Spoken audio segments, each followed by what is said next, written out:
the World Bank experts. The experts actually liaised with 50 employers and they conducted a thorough survey of their needs, preferences, and wishes. Then we had the school survey, and then we prepared the quite thorough analytical report, bringing up and summing up the findings of these surveys. Then we went on to prepare the investment packages for the pilot schools. We started with first preparing the conditions for selection of the schools, prioritization and selection of the schools, and then we went on to develop the concrete aid investment packages in cooperation with the Banská Bystrica self-governing region as well as the World Bank experts. The schools are as follow: VET in Banská Bystrica, VET of Josef Murgáš in Banská Bystrica, the joint school in Dětva, the school VET School of Services and Transportation in Zvolen, and the schools in Tornala and other cities. 30 million of the funding is going to be provided by the MIRI, the Ministry of Investments, Regional Development and Informatization of the Slovak Republic. We have also prepared the program of quality assurance introduction and establishment in Banská Bystrica region for the years 2021 to 2023. We also implemented, also implemented the tender, or opened the tender for the small and medium enterprises, willing and eager to work with the vocational education and training institutions, so with the VET schools, where we are going to support 22 small and medium enterprises, which were selected of the 47 SMEs that applied. Under the Catching Up Regions Phase 2, we are currently working to improve the employability of the graduates of the VET schools in our region. We are also implementing the system of quality assurance in our schools, both in particular, we are focusing on internal and external quality assessment and introduction of the quality assurance system in our schools in cooperation with the ministry and with SHIOV. We are also now working on further investment packages for next schools, where we've identified the schools and we are working to prepare the particular investments and projects.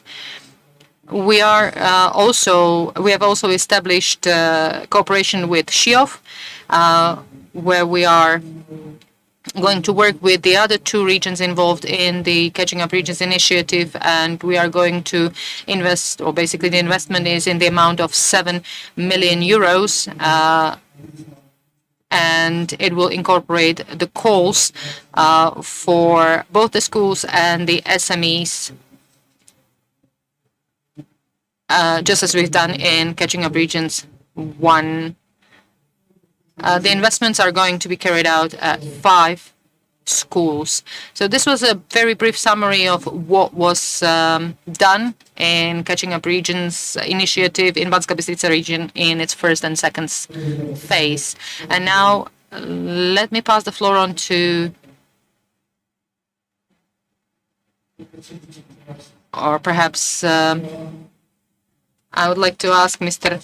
Jan Varchola, representative and team leader for VET Policy and Stakeholders Relations in DG Employment. So what would be your recommendations for the regions in Slovakia so that they are capable of developing the VET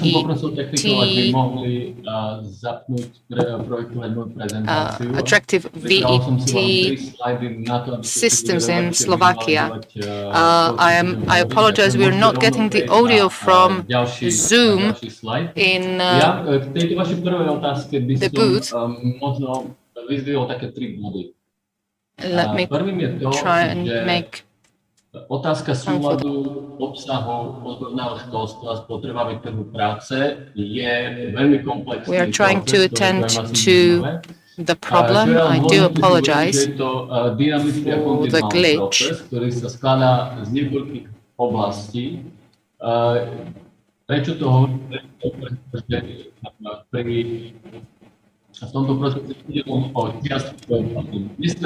We're still having problem.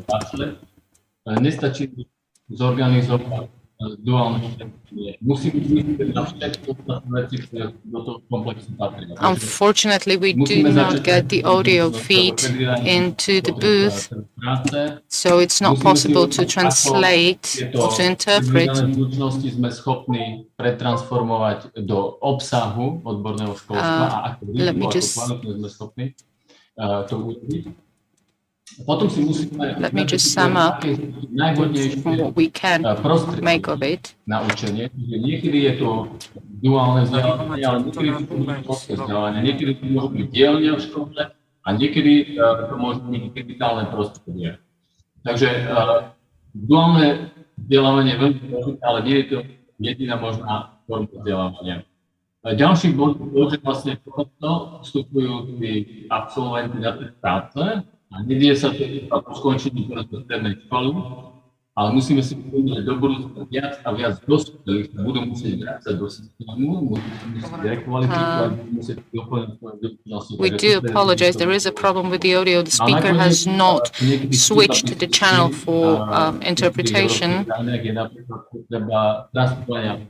My musíme aj systémy a mechanizmy, aby sme boli schopní posúdiť, ako absolventi. We do apologize for this glitch. Ako dlho trvá, kým si túto prácu nájdu, či tá práca zodpovedá odboru, ktorú vyštudovali.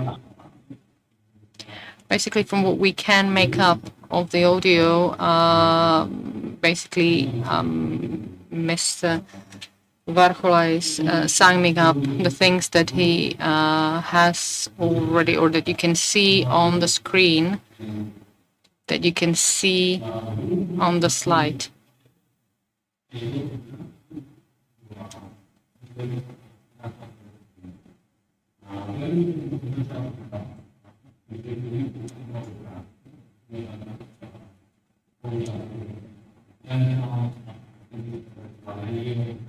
Basically, Mr. Rockwell is talking about the importance of cooperation between different stakeholders, the national governments, the regional governments, but the schools, the business sector, professional associations.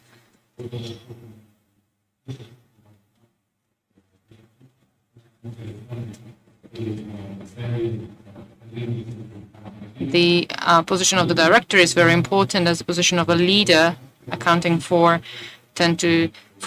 basically the well-being and prosperity of not only the school but also the students. And for this, flexibility is very important because we all know that the legislative framework is changing very quickly, sometimes even unexpectedly. So the directors are or have to be capable of reacting very flexibly and efficiently to the changes imposed on them.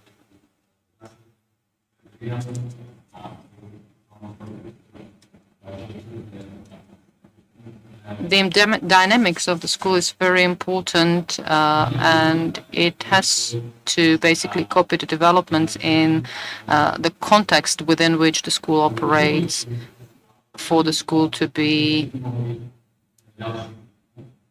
capable of offering high quality education.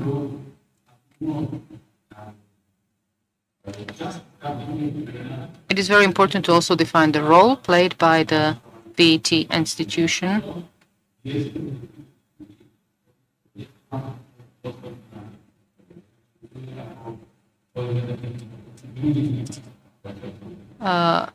In the Slovak context, very often VET school is a second choice for those who are not capable to make it to the comprehensive secondary grammar school.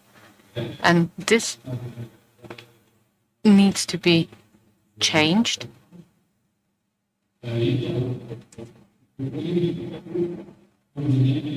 There's also another approach. We need to reflect the needs on the labor market and try to react to them. But let's look at the example of the Basque region.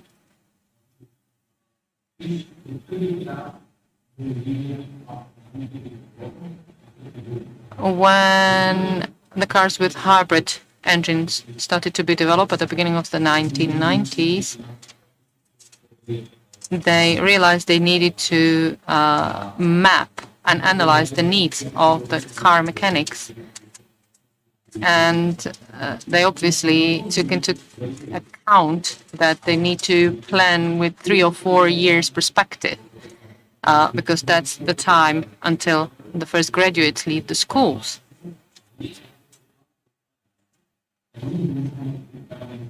However, they managed to cope with this, and they were very successful because basically they started right from the beginning of the development, which means that by the time that the cars made it into the market or made it on the market, they already had the car technicians ready for maintenance. Once again, we do apologize for the poor quality, but we are not getting the audio, so we're just trying to sum up what we can hear from the audio in the conference hall, which comes with a lot of background noises and a lot of echoes. So if we miss anything, we do apologize for that. But this seems to be the technical problem.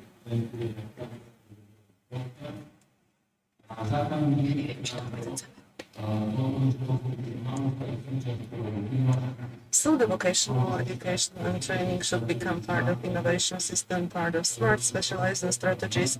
VET should be a part of ecosystem. And this slide is showing to you the whole range of various activities and priorities that are going to be supported within these activities. Now, I would like to appeal to all participants to ask them to promote this initiative, to join it. It's an excellent opportunity. How to create your international context, how to exchange best practices with the partners from EU and all over the world. This initiative will be open also to the participants from all continents. So I'd like to invite you to join and to support and contribute to the development of good quality vocational and education training in Slovakia. Thank you. Okay, now a question. So VET component is bringing a complex approach on regional and local level. Could you tell us about main characteristics of this approach, and could you tell us, give us some example of successful projects elsewhere in the world?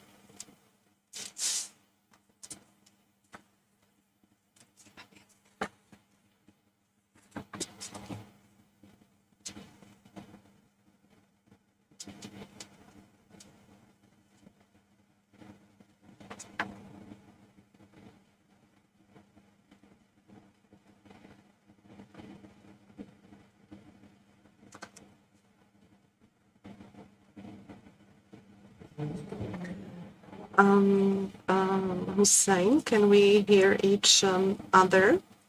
Can you hear us, Hussein? Áno, počujeme sa. Bola toto otázka smerovaná na mňa. Počujeme sa.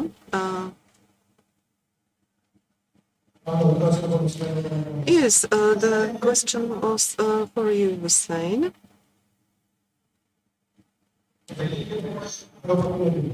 Okay, so the component VET is bringing into VET a complex approach on both regional and local level. Can you emphasize the main characteristics of this approach, and could you give us some example from the world where this approach was successful?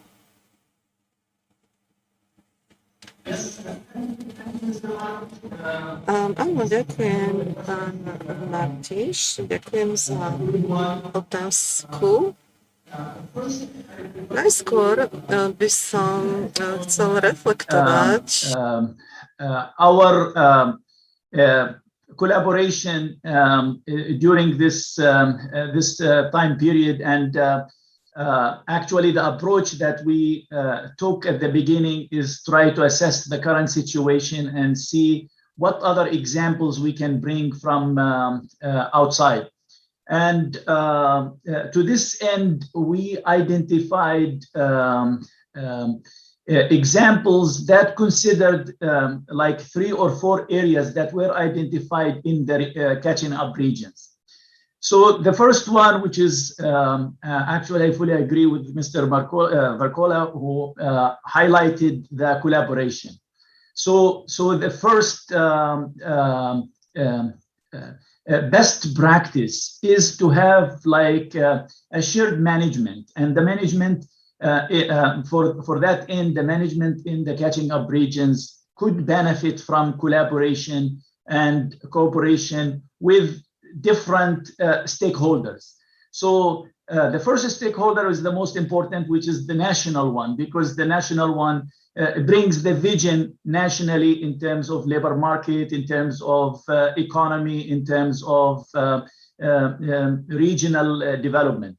And then the region itself, that they have their own agenda that it should be matching with the national agenda, and also looking for the prosperity of the population in the region. And then the third one is the EU, because EU is a very important stakeholder in this.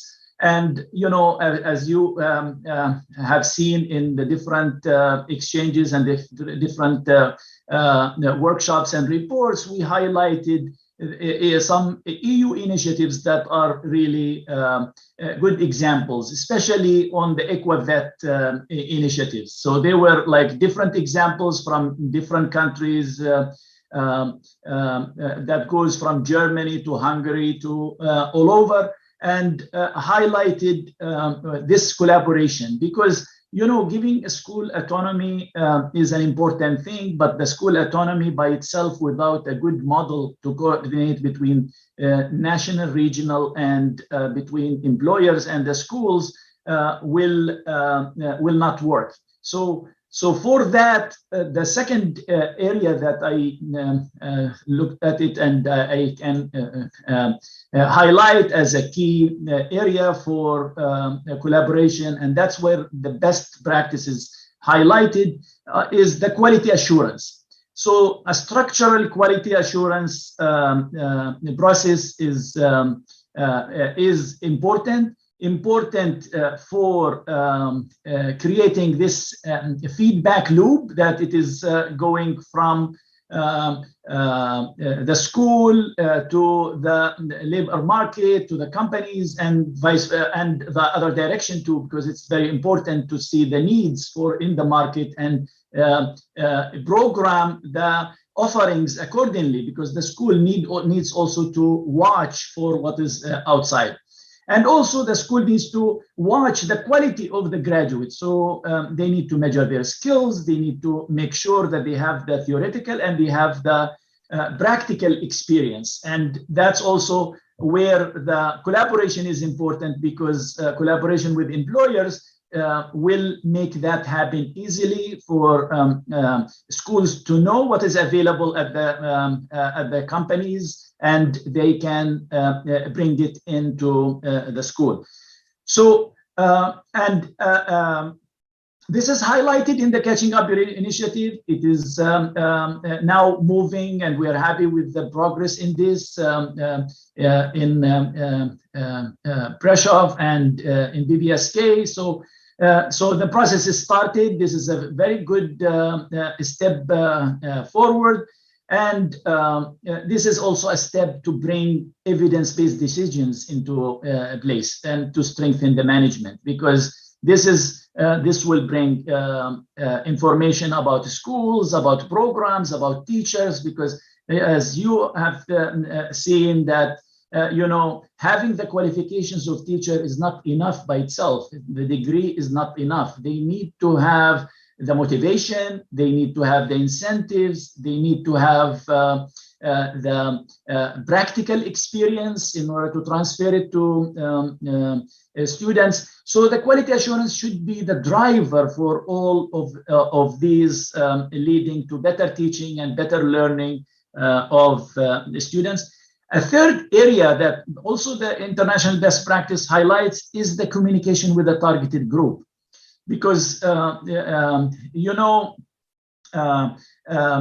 vocational education is a strategic education. So this is it should be of high relevance to the labor market, but also it should also consider the students, like who are the ones that are best for these programs. And improving the image of vocational education is very important, because it is really needed, and it is very it gives practical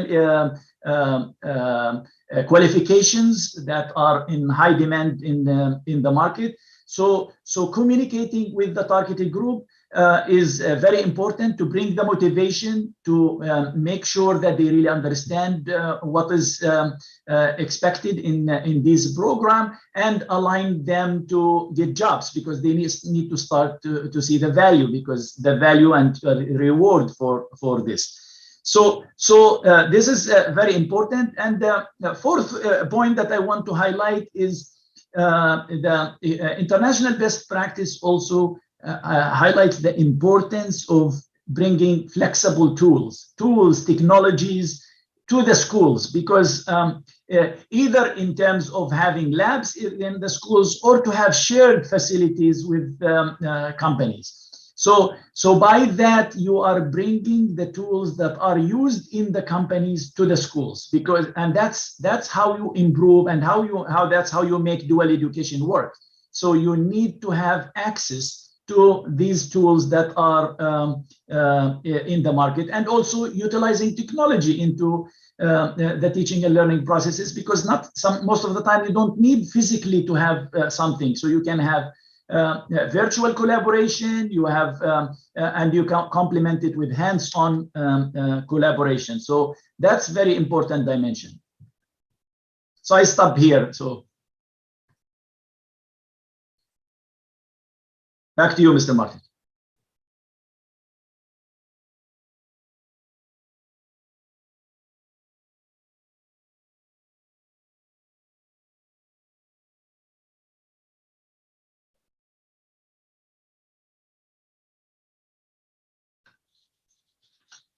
Yes, I see the future is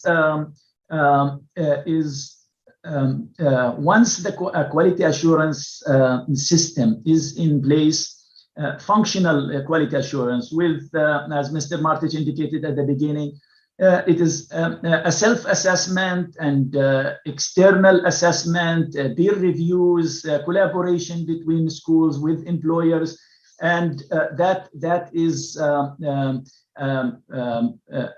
path that should be taken forward, and it should be extended to all schools, and having a functional quality assurance system in place. Second is to bring innovations, and this innovation requires collaboration. So this innovation, as I mentioned, in bringing the tools. So you bring the tools, so you need drivers for these tools. You need people who can make it of use to the schools. So these partnerships with companies are very important. Partnership with national and regional agencies also very important in the future. So having SHIO, for example, involved in these initiatives, helping in setting the vision, helping in implementing the strategies is also very important. So the future needs to focus on these types of innovations in collaboration and bringing, there are lots of things that there are changes in the labor market. There is a green economy, green jobs. There are automations in the firms, so that requires students and schools to be exposed to these technologies. So, I know that the efforts are going on now, and I'm sure that we are going to hear that because there is a very successful collaboration between BBSK and Continental, and that's a good example that actually should move forward. But these things require collaboration, and from EU to region and national, and technical support from different programs, from different technical groups that could be from countries that have implemented reforms like this in vocational education, and continue to bring top technologies to the education system in order to, because the main goal is employment. So you want to follow the path for employments and continue to modernize the schools to be at the same level as what is needed in the market. So this is where the future is. So innovations in that side, in that direction.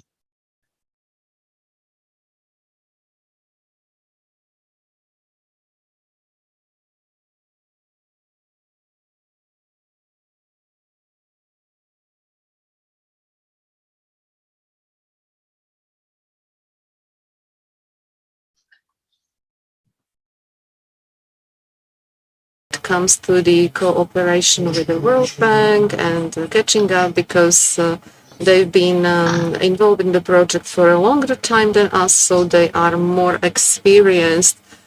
Ladies and gentlemen, as my colleague is right, we are more experienced, and we have already handed over some of our know-how to Bystrá, so they could learn from our mistakes.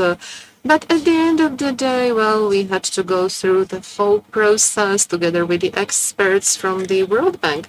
Some moments were difficult, but when I look back, these were wonderful times of mutual communication when we were working with Shahram, Paksim, and now I would like to send my best regards to Shahram. We really did a lot of work together. Well, as my colleague from BBSK has mentioned, we did also preparation of investment packages. We also went through the assessment of schools and employers. We prepared investment packages within IROB and HR, OPHR, and integrated infrastructure. I'm not going to talk about 5 selected schools, but I'm very proud. Yesterday we handed over the last project application within these 5 schools. And well, Bystrá, you can be envious because we are really, really well in advance. Well, on OP, integrated infrastructure, in this OP, we included SMEs within 8 districts of our self-governing region. The interest was enormous on the side of SMEs. Within one school, so we could have 3 employers. They were able to submit the project. In total, 91 applications were submitted. Now they are being assessed. As far as I know, 10 of them has already been approved. The total subsidy was 10 million, and the projects were submitted in amount of 15 million. On vector activities, the allocation was 28 million of euro, but I'm very, very proud of our national project. None of the self-governing regions has realized the national project in an amount that we are implementing. We started in last August. It was project improvement of VET in BSK. The amount of the project is 5 million, and it is focused on the needs of employers, schools, labor market, and we want to set up the platform, and we want to make our graduates employable on the market. And what does the national project consist of? There are two basic platforms. The first one, the regional platform, consisting of the representatives of the Ministry of Education, the government plenipotentiary associations, institutions that are part of education process, employers, associations, etc., and so on. And we also have representatives of the employers. And within four basic areas, they are implementing the platform. The platform has several phases. The first, analytical phase. We already had a closing conference on this analytical phase. We evaluated the selected 5 schools. We made assessment of 196 study programs, and if they are compatible with the school is declaring in what the labor market is requesting. And at the end of the day, we concluded that we need to get rid of more than 90 study programs. So step by step, we are preparing our schools to introduce study programs that will enable the graduates to find the employment. So it was the reduction of the number of study programs, and the second thing was innovation of study programs. We went through every single study program, we analyzed it, and we proposed to conclude some of them or to modify some of them. And then phase number 3 will be the pilot.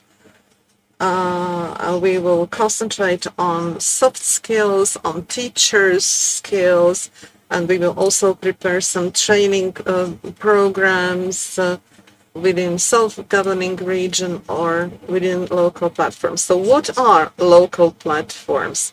Within our 5 selected schools, there are groups consisting of the experts, and the local groups, the experts, are dealing with the specific issues of this specific school.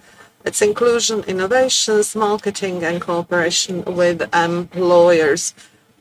So this is what they are dealing with. Within the regional platform, there are 36 people, the team of 36 experts. And within the local platforms, we have 10 people per local platform. And right now there are 51 employers that joined these activities. It's something that cannot be compared to anything. It's really something. So now we have prepared an analytical report, and I think it will be a good inspiration for other self-governing regions.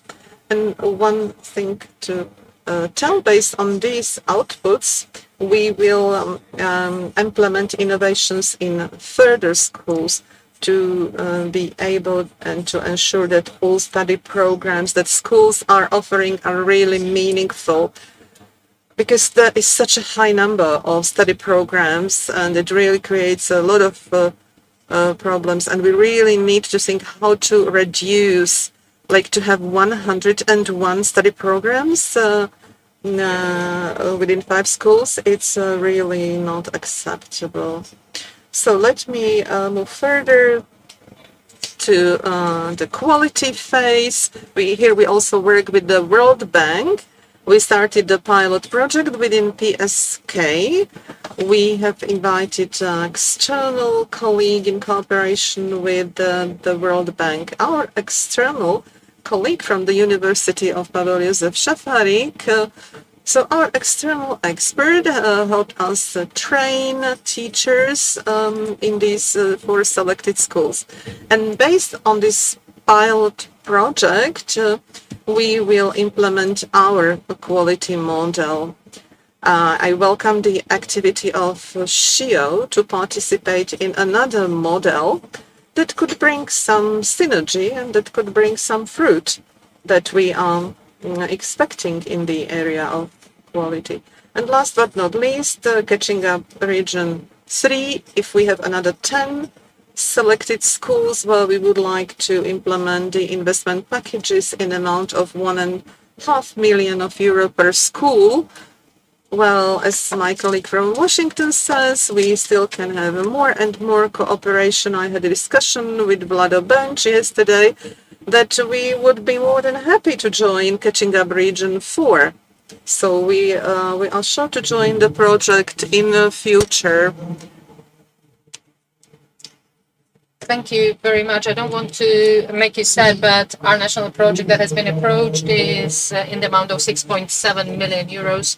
So we are now opening the department, increasing our capacities, human capacities. So, we're overperforming you, and I don't mean to be mean. Thank you very much, however, and now the floor goes to Mr. Jakubik from the Ministry of Education of the Slovak Republic. Maybe you can talk about the plans that the ministry has for the future, building up on the efforts to increase the relevance of vocational schools in Slovakia, especially when it comes to the establishment or assessment of quality of the VET schools that was carried out under the Catching Up Regions initiative. Thank you very much. Thank you for having me here. I believe my participation during this conference or at this conference is actually also the result of our liaising and of our contacts and deliberations on how to improve the education in Slovakia. I believe that even the state administration has made a move forward, a step forward in this area as well, so that there are no longer closed doors and decisions made behind the closed doors, but that we communicate very openly. We would definitely like to build up on the results and outcomes of the Catching Up Regions initiative in the VET area. In the ministry, we distinguish between the short-term, mid-term, and long-term aims and goals. It's something that has been existing for a long time in the world. It seems that at the ministry we only discovered this a couple of days ago, so we are reinventing the wheel, so to speak. However, I have to say that our hands have been untied. No one dictates what should be done, and so we are basically free to do what we think appropriate and important. As Mr. Furman has said, we do want to focus on the optimizing of the structure of the study programs. This is actually one of the outcomes of the Dual 2 national program, where the professional associations have also prepared their suggestion for the reducing or the reduction of the number of study programs. And we are also preparing mono study programs, and we plan on closing down some specializations, and some specializations will be transformed into individual study programs. As Mr. Furman has said, 110 study programs at 5 schools, that's far too much. So we are also preparing the amendment to the state directive on the state programs, where we are going to also deal with the reduction of the study programs. We will try the easy way first, so we will compare the duplicate or triplicate, we would like to reduce the duplication or even triplication in some of the study programs, and in this endeavor we will definitely work with the results of the Catching Up Regions initiative outputs, because your analysis was very thorough and is very informative, and we are definitely going to use the data from it. There was also a question concerning the network of schools. You, Mr. Furman, spoke of the reduction of the number of schools in Prešov self-governing region. I think you said that there would be 5 schools less or fewer in Prešov self-governing region. So that would be also reflected on. And since I was asked how we could use the outcomes and outputs of the Catching Up Regions initiative on a national level, well, let me tell you that we are now working on the final draft of the new Law Act on State Administration and School Administration, and we would like to establish a new system of introducing or including new schools in the school network. And this would also include the requirements and conditions for introducing not only the schools but also new study programs, because the system that we have been using so far is quite out of date. It has been drafted more than 20 years ago. So these were the short-term goals and objectives.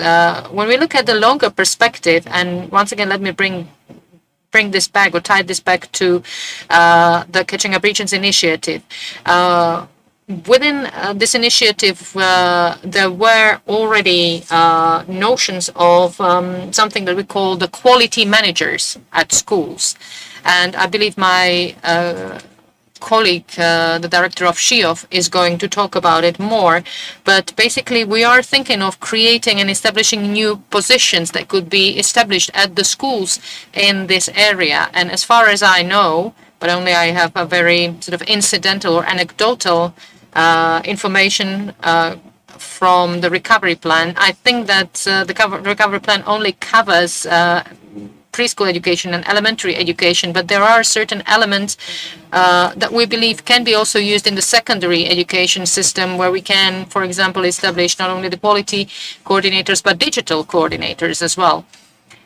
We would like to focus on the quality of education also in cooperation with the employers, with the businesses. We not only want to strengthen the dual education, but also some other forms of practical education. For example, the company education, which is something that we managed to also introduce in the new draft of the amendment to the Law Act.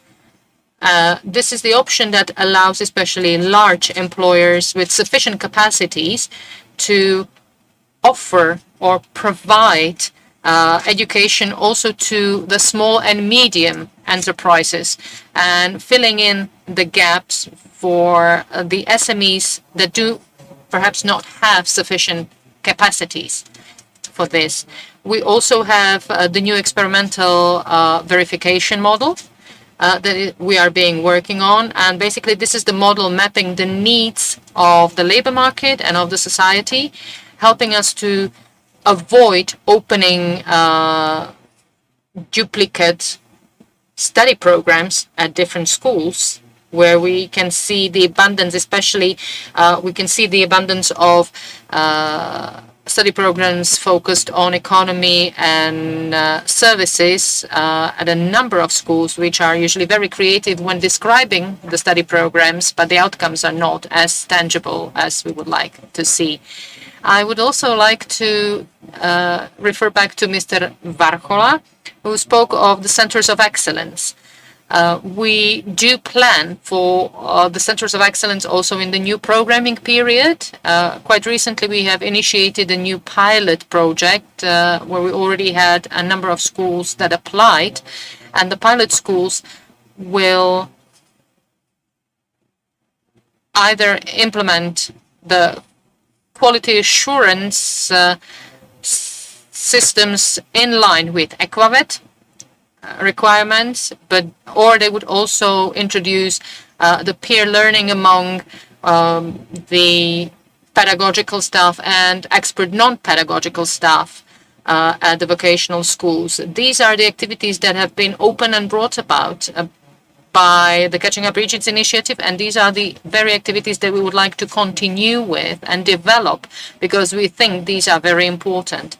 When it comes to the centers of excellence, we also need to focus more on the individualization of education and targeted development of the study programs based on the needs and requirements in cooperation with the companies. We also need to focus on continuous and lifelong education, which will be the content or which will be governed by the new Lifelong Learning and Continuous Learning Law Act, which is in line with the recommendation of the Council on Vocational Education. I think it was issued at the beginning of this year. Our long-term ambition is also to establish an individual subsystem of the secondary or higher vocational education that would reflect to the need of establishing and preparing students or people for highly specialized positions at the labor market, because this would be the change that will be brought about by the Revolution 4.0 and by the technological developments when low qualified jobs might be replaced by the robots and by technologies. However, there will be a higher demand for highly specialized positions. We are also preparing changes to the final and school leaving exams. And I think if we manage to bring about these changes in the next 10 years, that would be a great success and we would be very happy. Thank you. Thank you. And now, because we're a bit behind the schedule, dear madams and gentlemen, please keep your responses quick and brief and short. The Director of SHIOF, Mr. Hadar, what are your plans in pertaining to VET at SHIOF?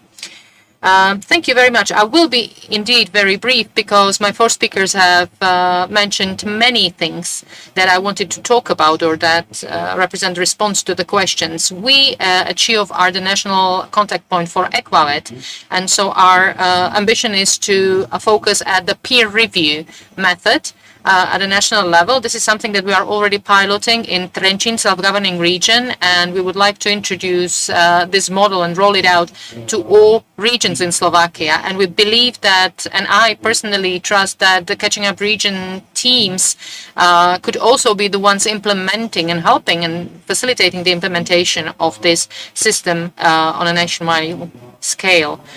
Let me also say, however, that the dual education, which is the project coming to its end, but it does have very tangible results that we can present to the regions. And please take this as an offer for the regions. We do have the results, we do have the outputs that we can learn from. We will also have the dual education system. And when I looked at the results for Prešov, Košice, and Banská Bystrica regions, we could see very steep increase. At the moment, we actually have 3,000 pupils just in the first grades. And last year, even despite the pandemics, we had more than 8,500 people enrolled in the dual education on a nationwide level. Obviously, dual is just one part of the vocational education, but it's a very good platform that can tell us more on how we could go about the establishing and sustaining or maintaining the cooperation between the schools and employers. Perhaps my colleague from Continental Group will tell us more because he has a wide-ranging experience. However, this is the platform really that comes with a lot of interesting stimuli. I think we all now agree that we are sentenced or doomed to cooperate. There's no other way. I think that we need to focus on developing activities not only at secondary schools or elementary schools, but perhaps even at the kindergartens. We need to teach even the preschoolers on what is the technical education, how important it is, and we need to work on their preparation. So these are the benefits brought about by the dual education system, and I do believe that the system is deeply rooted already in our educational culture and that it will survive. Mr. Martins has already mentioned that we are also preparing the project that would target the 3 catching-up regions in Slovakia that would pertain and concern the quality assurance system and the establishment of the quality assurance systems at the vocational schools. We also plan on linking different study programs. You all know that it is quite complicated now to basically attract the pupils and students to for the lower secondary education. That means the 3-year study programs without the final leaving exams. And now we are preparing, or we are thinking of changing the structure and transforming the 3-year study programs to 4-year study programs because everyone actually wants to have the school leaving certificate, the state school leaving certificate. But so we are thinking of introducing the change when it would be the 4-year program, but after 3 years, students will have a chance to go through the apprenticeship exam, and then they could take the school leaving exam. Perhaps that would increase the attractiveness. Is there anything else you would like me to talk about? Yes, we would like you to talk about the priorities in the future that you see as SHIOF in order to attract and increase the relevance of the VET schools. The SHIOF is already cooperating with the secondary vocational schools, but I think we could focus more on our cooperation with universities, with elementary schools, but also with kindergartens. And perhaps SHIOF can be a mediator or a facilitator, facilitating the communication and establishment of links between these organizations. We have learned from our experience that and perhaps this is a good platform to talk about. We have established the so-called talent center in Nitra, where elementary school pupils take 4 hours to learn about the principles of studying at the secondary schools. It's the program that's not only targeting the pupils, but also their parents. And perhaps this is the space which can be somehow populated also by other regions. We already had visits from Žilina self-governing region in Nitra, and they really praised this experience. So perhaps we could also prepare another talent center that would provide an abundance of information to the students to make the right choice about their future and to make the right life choices, to give them more information. And obviously we have the dual points which continue to operate. And this is something that methodologically we are going to support and promote all the topics that are relevant for vocational, secondary vocational schools and their cooperation between the schools and the employers. Thank you very much. I visited the talent center, and I can say that it's amazing. And also the feedback that we got from our employees, from the teachers and from the students were very good. So that's a very good idea. And now let me pass the floor on to Ms. Hapalova from the State Education Institute.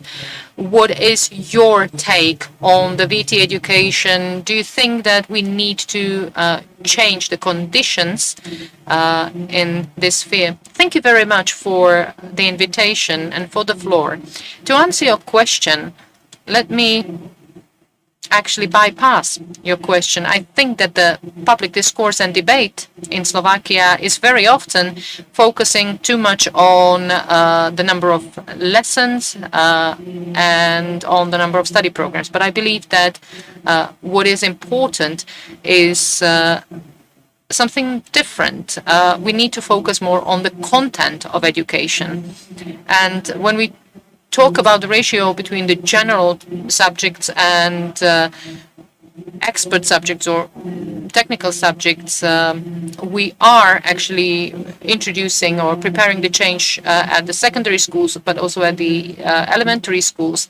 And we are working or we are basing our suggestions and proposals for the changes on the outcomes of the surveys carried out among the employers and their needs for the 21st century, because they have actually mapped the skills that are really relevant for their operation that they are looking for. And these are the 21st century skills. That means the soft skills, the ability to cooperate, to work as a team member, to continually develop and learn.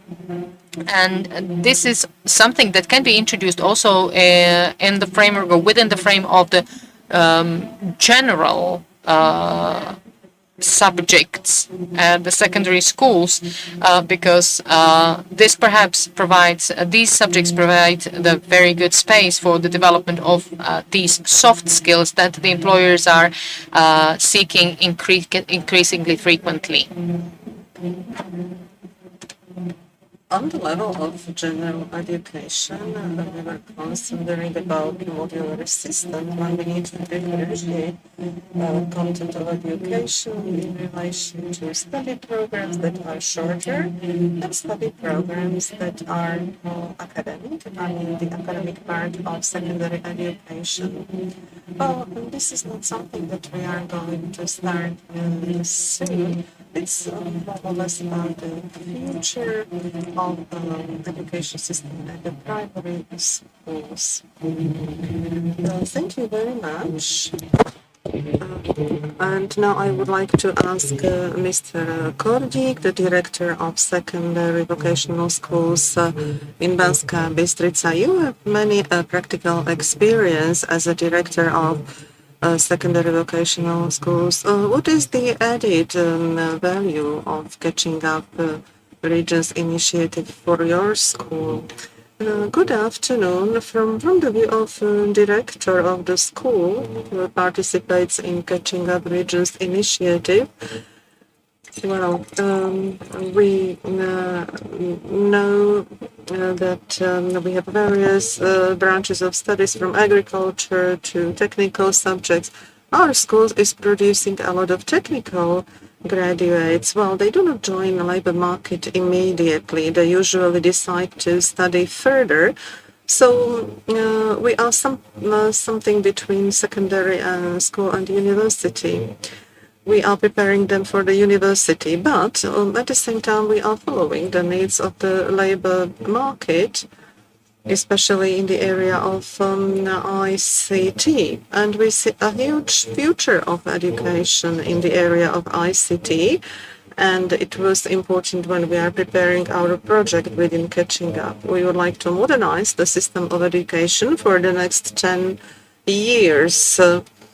So all that has been mentioned here from my previous speakers, well, we want the students to be able to work in teams, to solve various tasks, either within IT or other areas.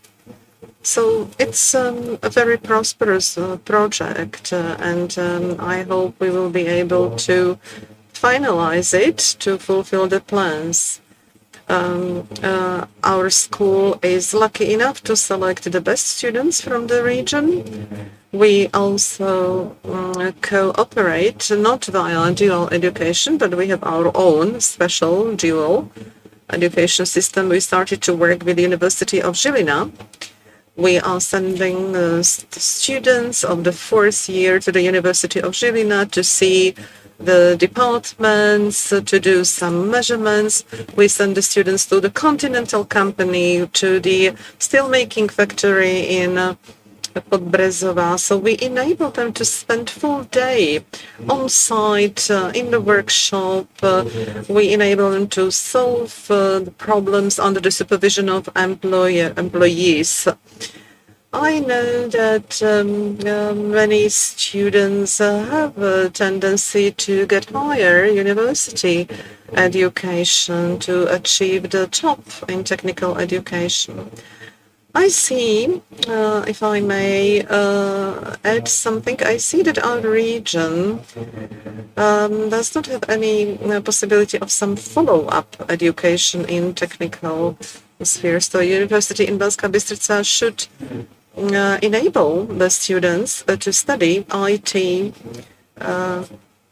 and to keep the students here in the region. I know from my own experience, many graduates now are leaving and they are studying IT and they never come back. And they bring the value to other countries, to other states. So I think the experience from project management is sufficient. We joined the project, and I do believe it will be successful. I believe we will be able to achieve what we planned, and one day the school will be very modern school, providing a modern education. But there is one big problem, and I see the director of SHIOV, and it's the education of teachers. Well, to be able to achieve the quality that we are talking about, we would like to introduce quality management system at our school and other schools. Well, to be able to do it, we need high quality teachers. And this is where I see the problem. To get a good quality teacher, for example, the IT teacher is an incredible problem. So somebody has to step in, the ministry or SHIOV, and they have to enable a proper education for this teacher, financial stimulation for these people. We need good IT people, good IT teachers to educate our students. We need our students to be able to obtain the contemporary knowledge. Thank you very much. And now we have a representative of the employers from the company Continental. How do you reflect the query in relation to education? Good afternoon. When we were approached as a company with a question if we are going to join Catching-up Regions initiative, well, we welcome this initiative. We can see in our region of Zvolen and surroundings that, let's be open, the quality of secondary vocational school is very differentiated. And I think this is a very good activity.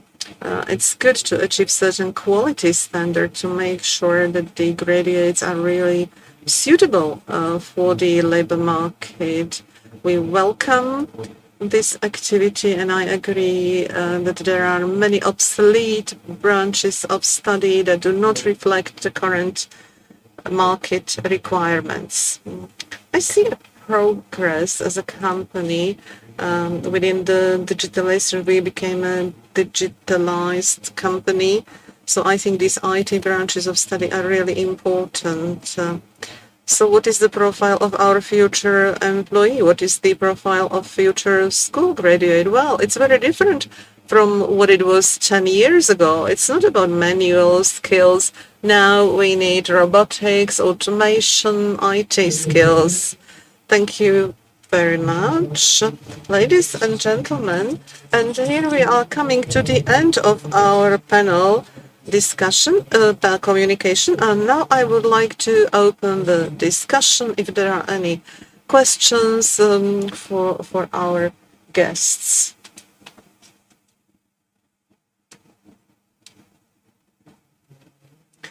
If not, thank you very much. And allow me to conclude this meeting. I'd like to thank to all participants, to all panelists. We have heard representatives of state administration, schools, employers, representatives of the World Bank and European Commission. I'd like to thank to people who were with us online, especially to the representatives of World Bank. Hussein, we've had very close cooperation. Hussein, thank you very much. we really went to quite a difficult times. We had to solve everything online. Yeah, and it wasn't so easy. The communication was more difficult, but we managed.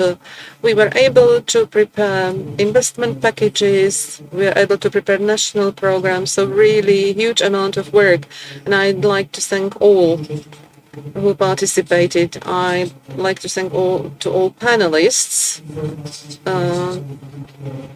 We had many information that we could use in preparation of secondary education all over Slovakia. Thank you very much and have a nice day.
our last workshop on the integration of marginalized Roma communities.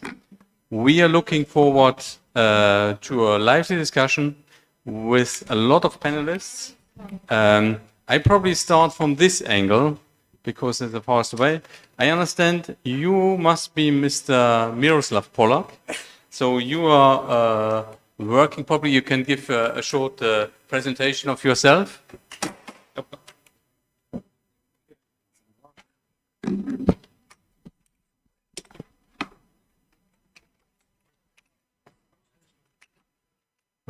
Can I speak Slovak? Or it's necessary to speak English or English?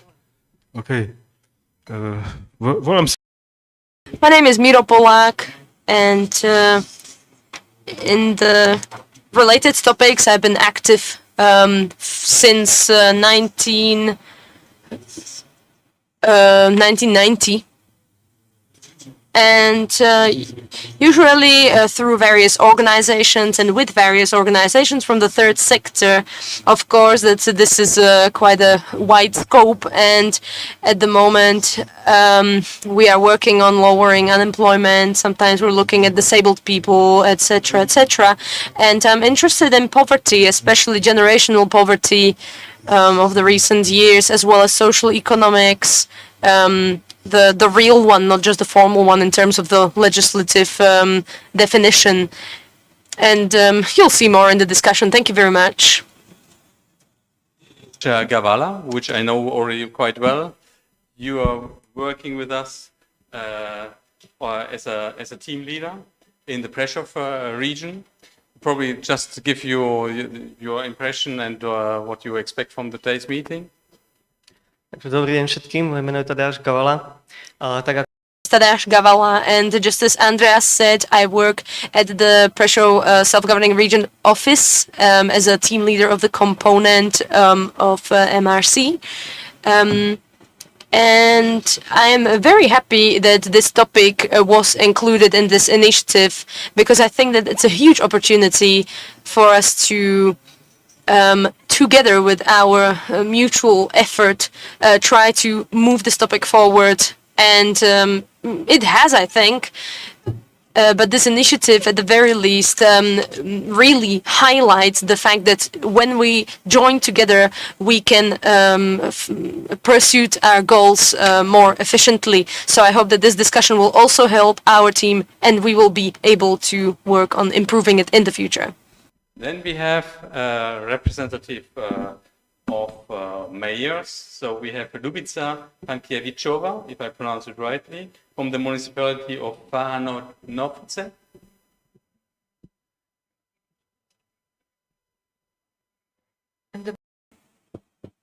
Hello, everybody. So my name is Ljubica Pankievičova. I am the mayor of Varhaňovce since 2014. And our municipality has about 1,500 inhabitants, 80% of which are the Roma. And in our municipality, we try to really have an inclusive approach, and we are trying to help as much as we can, which is why we participate in various projects and calls which are offered, especially through the operational program Human Resources, and to help in this way our citizens.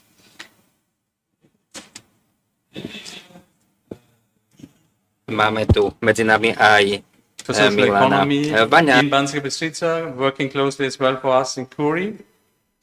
Dobrý deň, čiže Pracuje pre iniciatívu Cathing-up regions.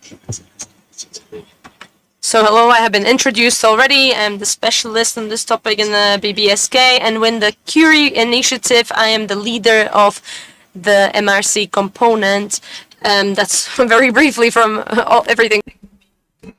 Then we have Andrea Bučkova. We know from our regular meetings on the steering committee, she is a plenipotentiary for Roma in Slovakia, and has certainly a fitted interest to be in this panel. Dobrý deň všetkým. Hello, everybody. As was mentioned, I am from the Plenipotentiary Office together with the colleagues who are sitting here with us, and I'm very happy that we are present here, and I really hope that this will. And then we have Peter Polak and another Polak, Peter Polak, and he is a member of the European Parliament, but has been as well plenipotentiary. As I understand as well, Miroslav Polak was as well plenipotentiary, no? Yeah. Yes. So a long experience as well with Roma integration in Slovakia, but all over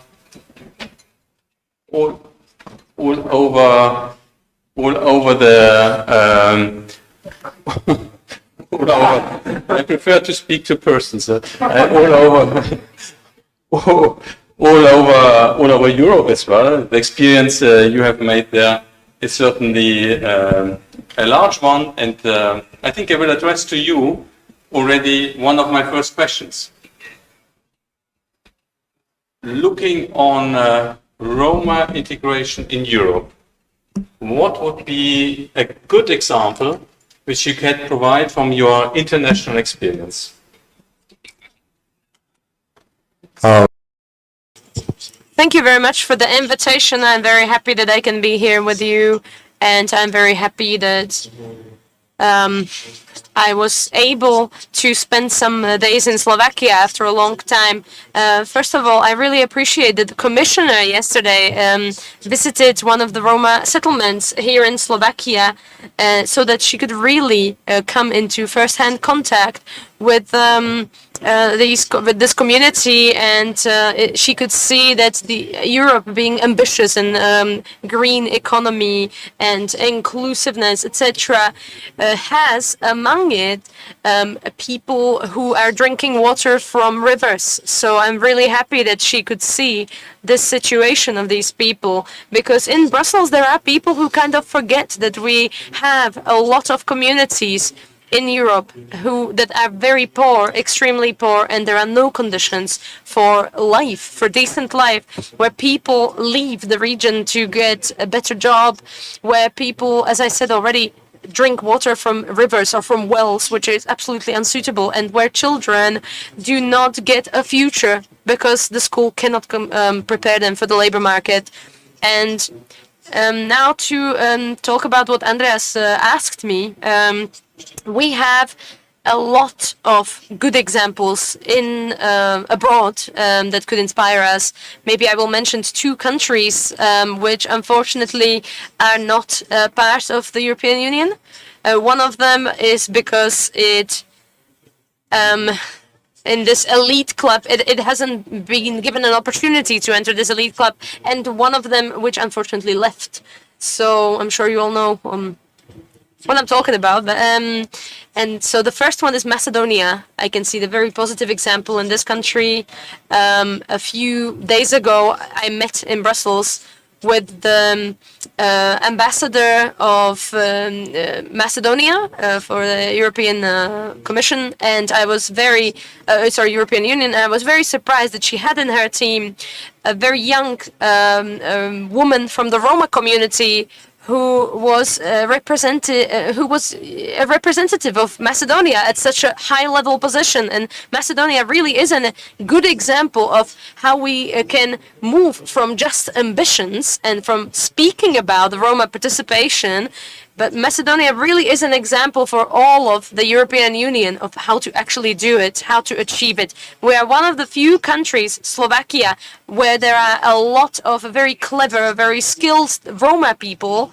And, you know, nowadays we have 2 Roma people present in this discussion, which is lovely. And but when I look actually in the audience, there are no Roma people. And I don't want you to take this as criticism, but it is like that. And all the strategies are talking about the fact that the Roma have to participate on the solutions, that they have to be the ones who are managing things, who are managing the projects, who will be at high-level political positions. But despite us saying this for years, we haven't actually even remotely approached Macedonia. So this is one very good example from abroad.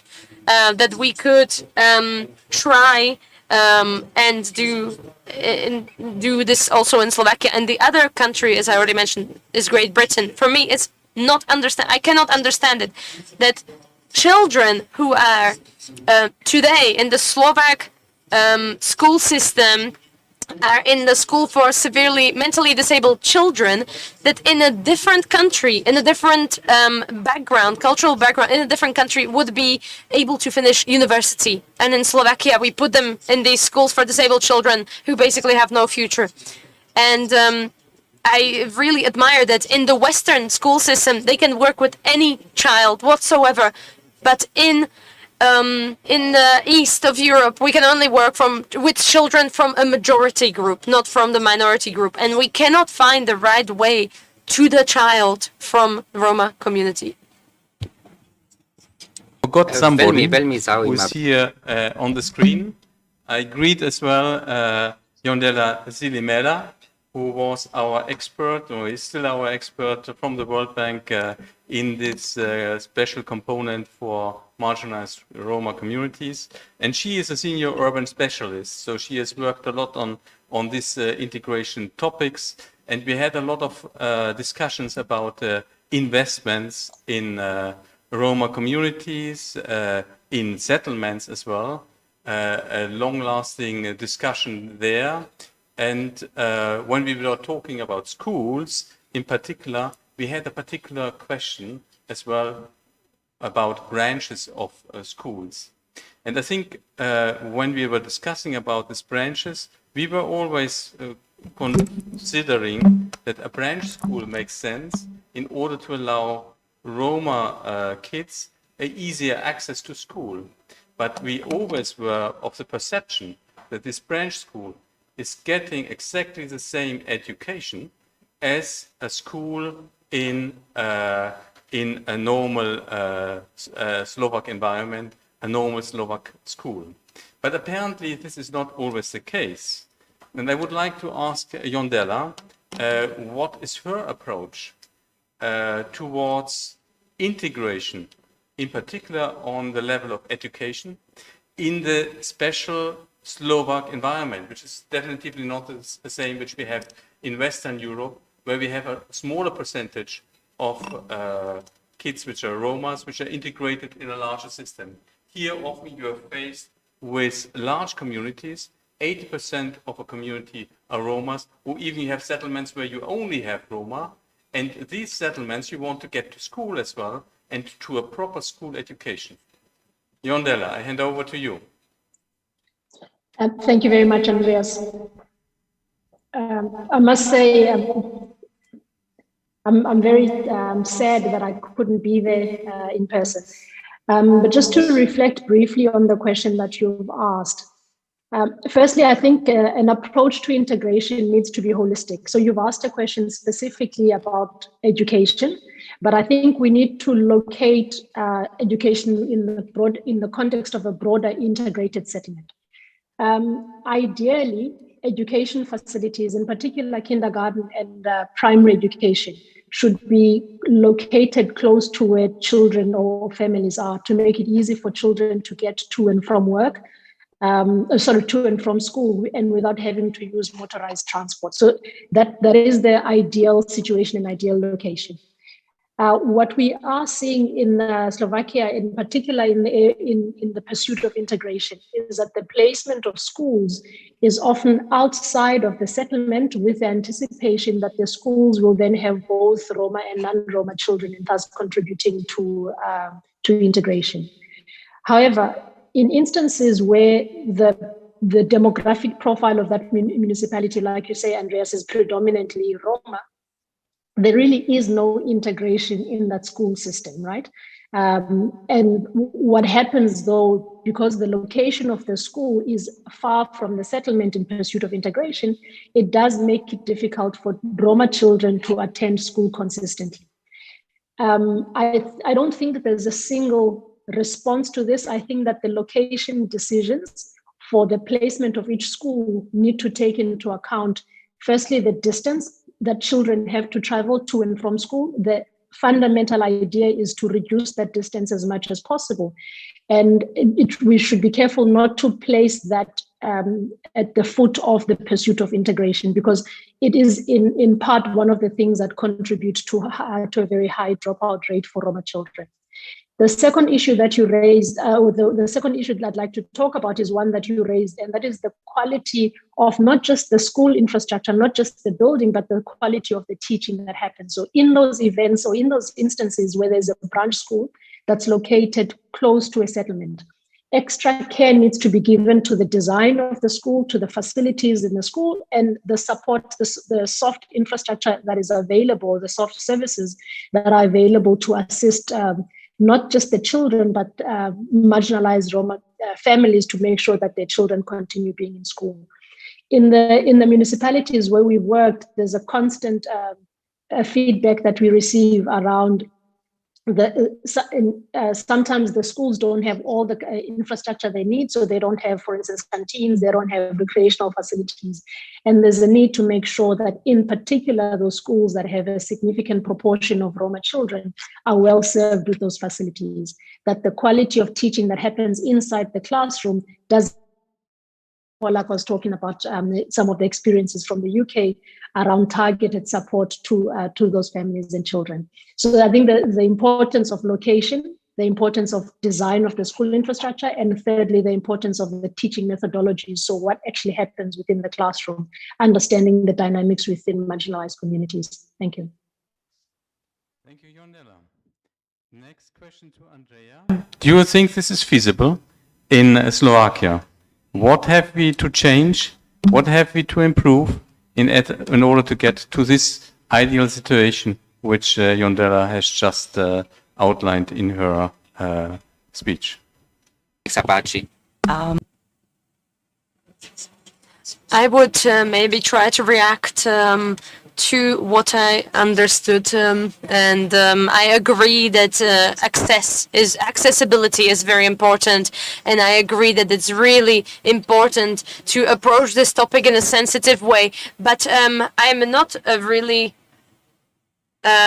sure that I agree, if I understood the translation right, that we have to ensure from the infrastructure the closest proximity possible for these children. I'm not sure that I agree there, because here what needs to be emphasized is the element on which we often fail, that because we have a relatively, let's say geographically, a lot of distant settlements, what happens is that there is a lot of Roma children leaving from the local, let's say, kindergartens, and what also happens is that the deepening of that these schools are full of, let's say, only one ethnicity. Yes, so for example, these are only Roma schools then, so I agree with what Mr. Polak said as a good example in practice, because he said in his short reaction, he highlighted the multiculture, the diversity of various communities coming together in one space. If we prefer, and if we only prefer proximity of the school, let's say, to the settlement, what it could actually lead to is more segregation, because this would mean that only Roma children would attend those schools. So these Roma children would then not get to know their majority counterparts, their fellows from, let's say, the white communities. And the COVID is an exemplary opportunity to see how these Roma, marginalized Roma communities live, what kind of lives they are leading for a long term, even before COVID as well. So they are really in this like one colored world, if I put it simply. So we have to be very careful about this. We have to really consider this, take it into account. And as Yondela said, we have to use all possible instruments so that it's not only about the investment into the building, but it's also about the investment into the capacities, into the human capacities, in the diversity, in the mutual understanding, and getting closer to each other. But I think what we have here is a bit a question of getting children to schools, getting children, whether they're Roma or non-Roma, to appropriate education. So often, and this we have here in Slovakia, we have a large distance to other non-Roma. So we have a bit a monoculture. But I think the monoculture as such is not so much a problem. What would be a problem is to travel for a kid in winter 30, 40 kilometers. What I think would be an advantage is if we bring our good education, the education which a Slovak kid is profiting, to the Roma village and giving them this education there. Not having anymore a discrimination because we have special education for Romas, but we have simply an education for Slovaks, whether they are Romas, non-Romas, and so on. There's a unique education. And if this is closer to a settlement, fine. There would be mostly only Roma kids. But this is, for me, at least, not the problem. For me, it's a problem that we go to special schools and that we have a different curriculum in this special education. I think that is something which I would now perceive as a problem. But I hand over probably as well to a mayor, to Mrs. Pankiewiczova, to see a bit where you see these possibilities for municipalities. Do you think there's a possibility to have an education for Roma, non-Roma, which is totally equivalent, and where we get to a fair and equivalent education system in Slovakia, in your municipality or in other municipalities? Well, from my point of view,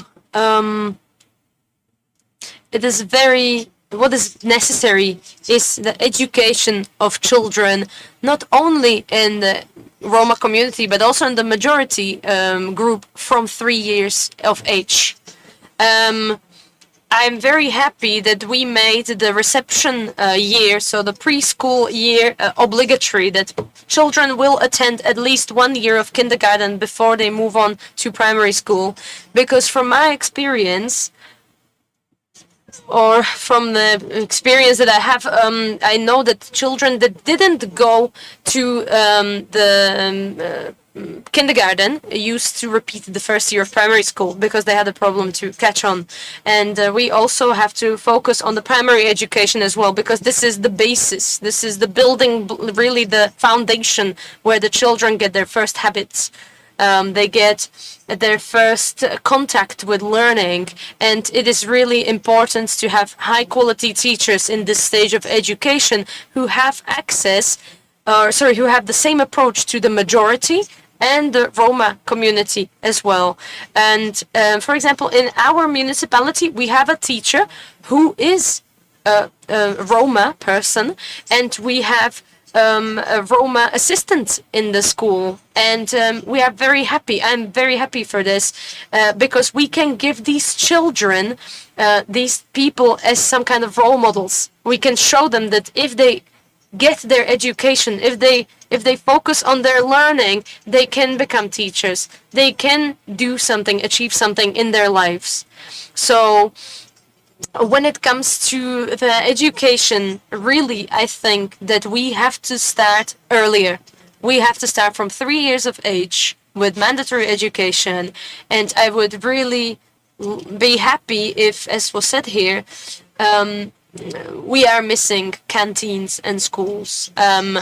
Because of this, we cannot have school clubs. Because if children cannot eat at school, if we cannot provide them with cooked food, we cannot keep them in school until afternoon hours. So here we are losing non-Roma kids because in kindergartens we have mixed children. We have Roma children, non-Roma children together. It's absolutely not a problem for them to be side by side. We really do not make differences between them.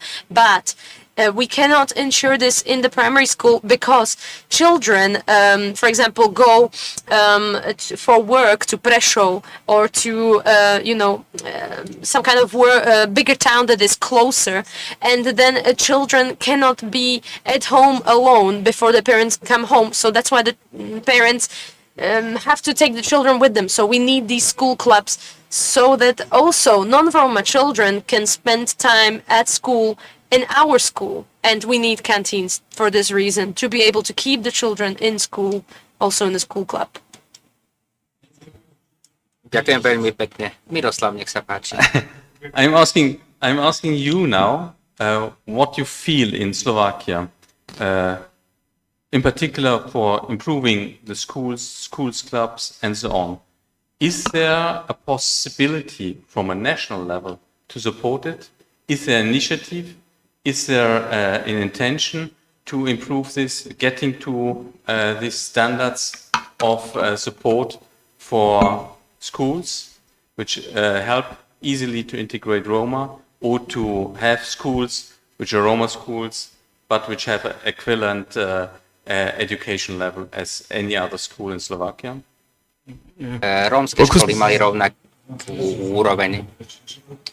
I will try to connect what I say to the previous speakers. Of course, that these special schools for disabled children is, a big mistake. A big mistake is what shows what's wrong with Slovakia, because 10 years ago, let's say, in the Prešov region, 18% of the Roma children were basically comprised the 90% of the capacity of these special schools, so schools for disabled children. So, we can see that this is a system fault.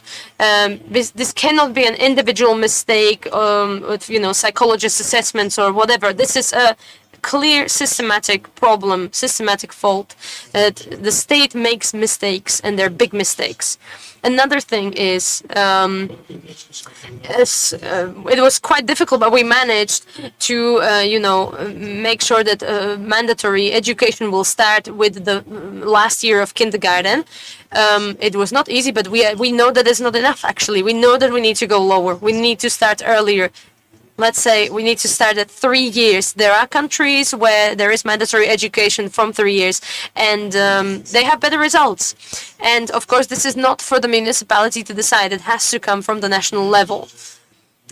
We know that inclusive education doesn't have enough expert level, capacities, expert level teachers. It is difficult, but there are teachers, or these are teachers who come to schools where there are, let's say, 6-year-old, 5-year-old, 8-year-old children, etc.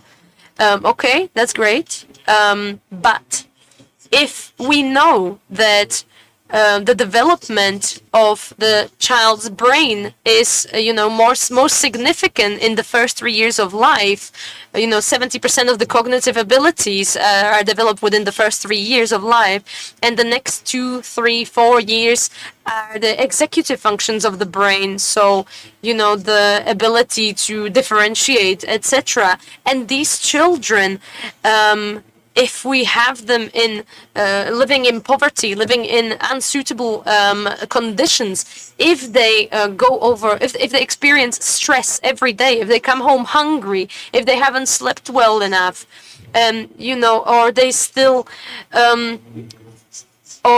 they still have the bad hormones because of the stress at home, because their parents don't know what to eat, how to heat the house, etc. These children are not equal, not in the bad way, but they do not have the equal conditions for their development. And, we cannot say that they are on one level because unfortunately they have a major obstacle in their way that is making it more difficult for them. What I wanted to say with this is that we cannot catch this early enough. We can, when we get them as 5 or 6 year olds, I'm not saying there is absolutely no sense in trying to help them, but we can help less of them because we only get them when they are 5 or 6 years old. So I think that we have to start with education much earlier, and we have to do it in a much more robust way. And in one municipality in Veľká Ida, there was a survey, and children that were 6 years old from the poor areas of the settlements had 1.5 to 2.3 years kind of like mental lagging. So 6-year-old children from these poor communities in primary school, when they started, were basically at the level of a 4-year-old child from good conditions. So, how could they even catch up with their classmates? How could they be equal? These are, this is incredible. This is an incredible gap, and all of these are arguments for the state, reasons for the state to do much, much more and start earlier. Thank you. Doing much, much more. We tried. Tadeusz is part of a Curie team, which is looking forward to do investments for Roma community. And I think what you mentioned, which is very valid, is that the living conditions are sometimes very badly. Living conditions in particular in settlements. We have to improve these living conditions, I think, as a first basis in order to allow them a proper performance of kids, in order to give them dignity back. Tadeusz, what was the experience in Prešov when we were talking about investments in settlements? Skúsenosti v osadách Prešovského samosprávneho kraja.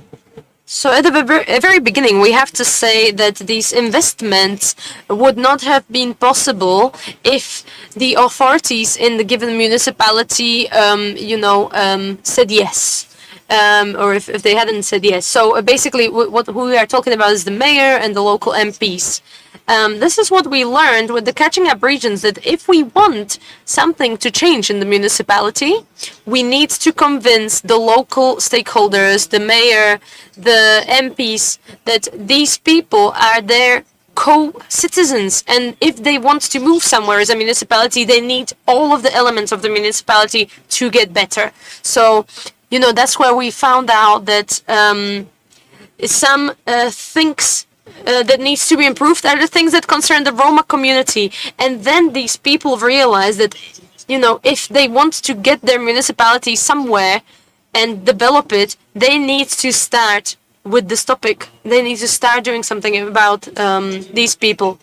What I'm very happy about is that this fact, or this let's say this experience, we were able to also get to the regional assembly, and recently in June, we accepted a new strategic document in which, based on analyses and data, we approved the next steps, which are also based partly on the experience with Curie. Because we know that this topic is really wide, and it really, affects the regions as well, and the regions can help. And as the mayor mentioned, this is a matter of the municipalities, because they live together with these communities and they come into interaction on a daily basis. But what there is together with this initiative is that we have a state which is looking at this topic in a systematic way. In the, let's say, basic interventions, but there are also municipalities which on a daily basis work with these communities and are trying to improve the situation. And this is the lowest level, and in the top level of the state and the lowest level of the municipality, and in the middle there is kind of like nothing. There is vanity. So vacancy, and I see this vacancy as a huge opportunity for the regions, because regions can do a lot more, and I can see a huge opportunity there, whether that's Bystrica, whether it's Prešov or Košice, to be a kind of mediator or intermediary between, so that the interventions really happen where they need to happen. And I had a great experience yesterday. I have a 3-year-old son, Toby, and now he loves, his thing is now unsticking stickers from anything he can find, whether it's bananas or whatever products. And so he's decided to get rid of like one big sticker, and he could see that he couldn't do it. And as a parent, I was obviously able to think of 10 other ways how to take this big sticker off. But what I actually said, I held the toy, I didn't say a single word, and he slowly, millimeter by millimeter, managed to unstick the sticker. And this is when I realized that this is the role of the region, that the region shouldn't be telling the municipalities what to do again and again and again and again, and check on them, supervise them, whatever. What the region needs to do is hold that toy to support the municipalities, give them the opportunity to deal with the problem and act as a support. So if the regions can trust the municipalities that they really know what they are doing, I think that this is the way we can achieve a huge improvement in the situations that often municipalities just need support, encouragement, and not this kind of support that hasn't been very efficient so far. So that's my experience, and that's my little metaphor. What the region can do, Milan. You are working as a social economy specialist in Rosvo-Jova, if I spell it rightly. So a development agency of Banská Bystrica self-governing region. What are your main achievements? Where do you see the challenges? And what, from what Tadeusz was saying, what you can provide? What is your performance you can provide to municipalities and to the Roma communities?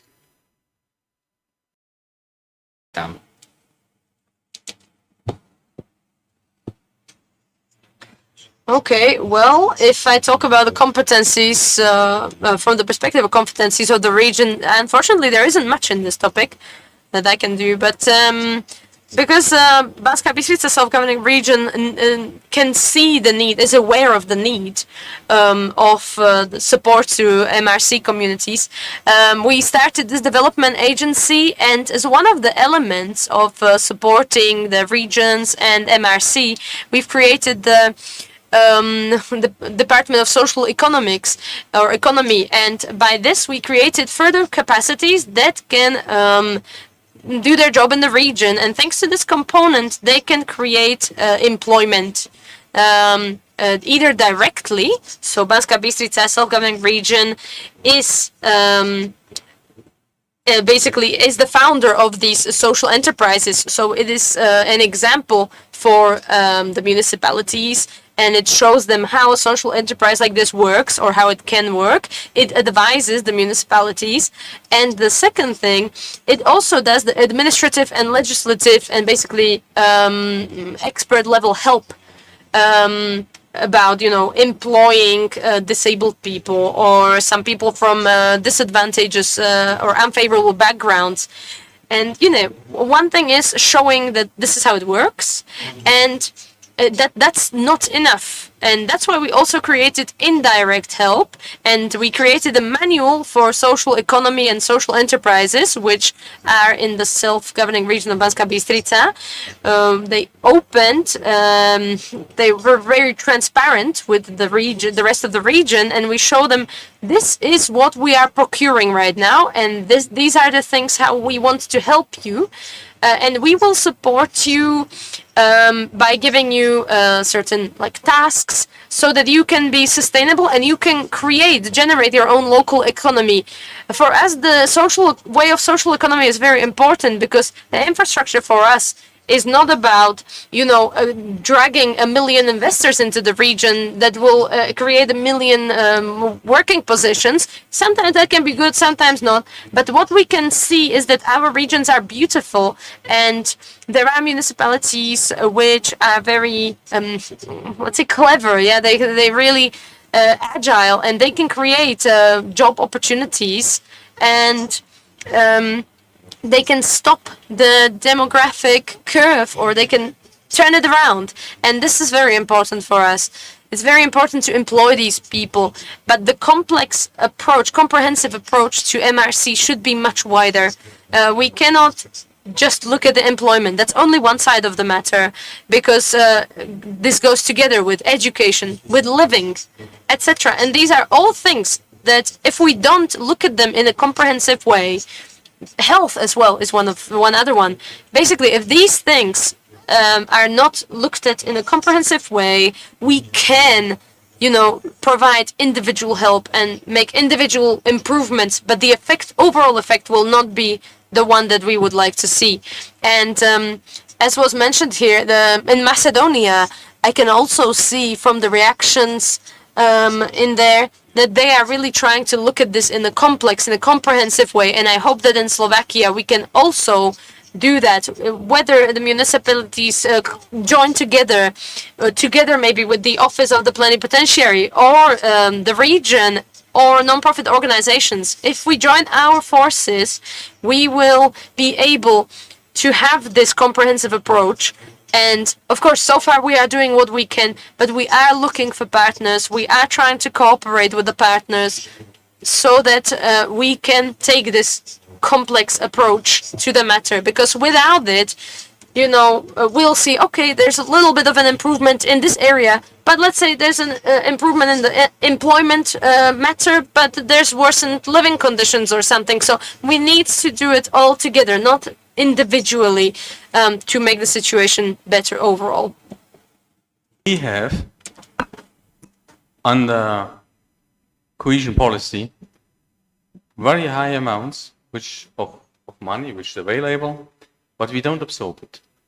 This is a paradox. There's so much need, as we have seen now from the interventions, there's so much need of investment, but we don't place it. We are frustrated, to be honest. And we often think, what can we change? What can we change in order to give funds to Roma communities, to marginalized Roma communities, to persons in needs? How can we provide funds in order to change mentality, to change as well the education system, to equalize, to give early interventions on an equal level to Roma communities in Slovakia? What are the steps we have to take for the next programming period? We would like to give as much as possible to these interventions, but we are always afraid we will not reach the people. Mr. Pollack, what would be your proposal? Can you help us?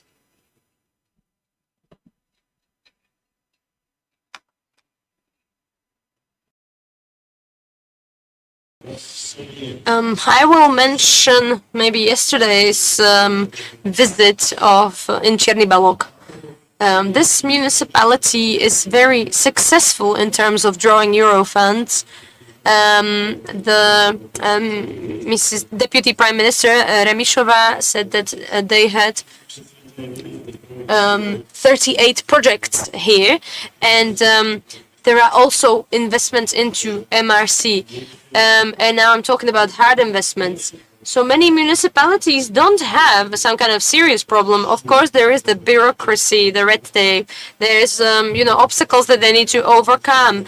And now I'm talking about the European level. There are countries which can simplify the bureaucracy so much that it is much more acceptable, much more doable for the applicants.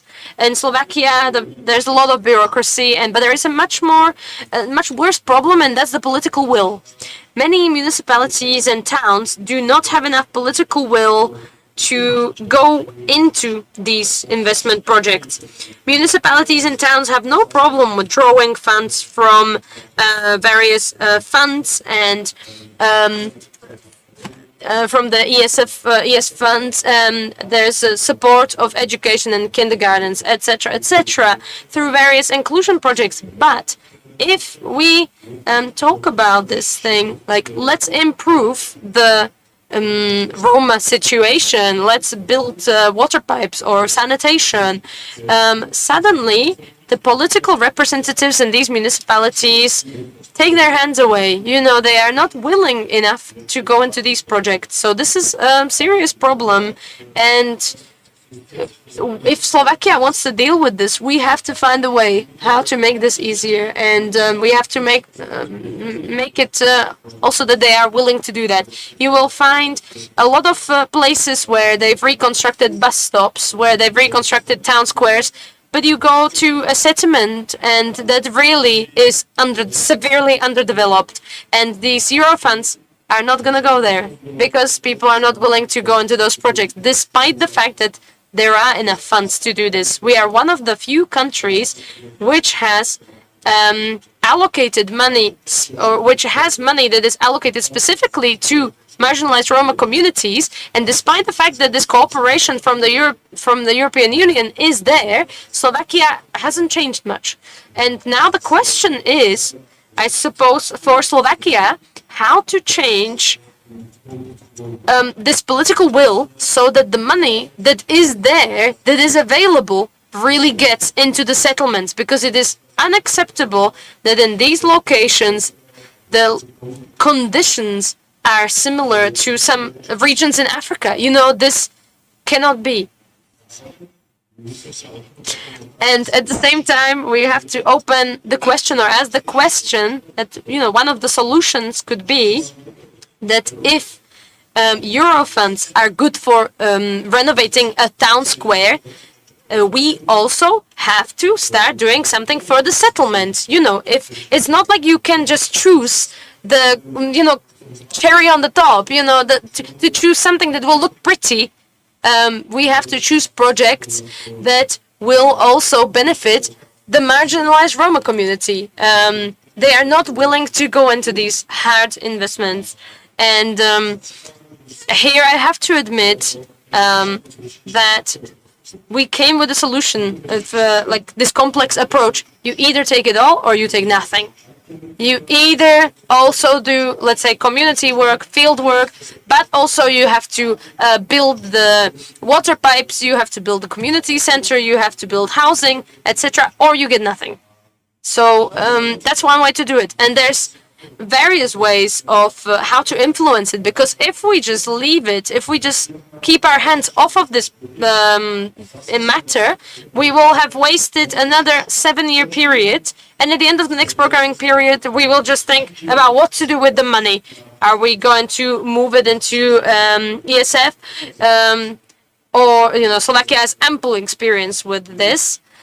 And that's the better case. And the worst case is that we have to return it back to the budget of the European Commission. So the very serious question that we have here is that we are at the period of preparation of this programming period, and Slovakia has to answer the question of how to change this. The few examples that I've given you are just a few. There are more, definitely, but I have to say we cannot do anything without the political will from the top to the bottom level. For Miroslav raising the hand, I just want to point to one particular statement out of Peter Polak, is we have to invest as well in settlements. We can invest in settlements, but I think we should not create new settlements for Romas. We should not support the segregation, but improving the living conditions in settlements is certainly something which we should achieve.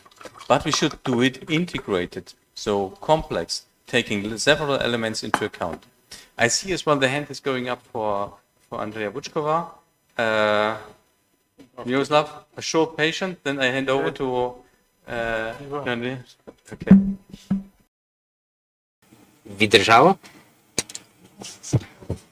I will try and be brief so that I'm not stealing Miro's floor.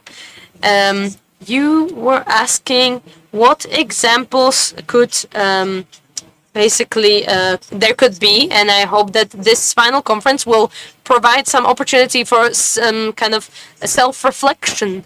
And in the first panel, the discussion was also hitting on the possibility to continue with this, and the recommendations and good practice examples would be addressed to the specific municipalities. But if I'm looking into the audience right now, we only have representation of municipalities in the panel, not in the audience. So maybe it would be very useful to try to share the examples of good practice in the future when you are preparing the new programming period with the municipalities directly. Because just like Mr. Gavala said, and also my colleague from BBSK, this is where we need to spur some interest, some political will. And secondly, to connect to Mr. Polak,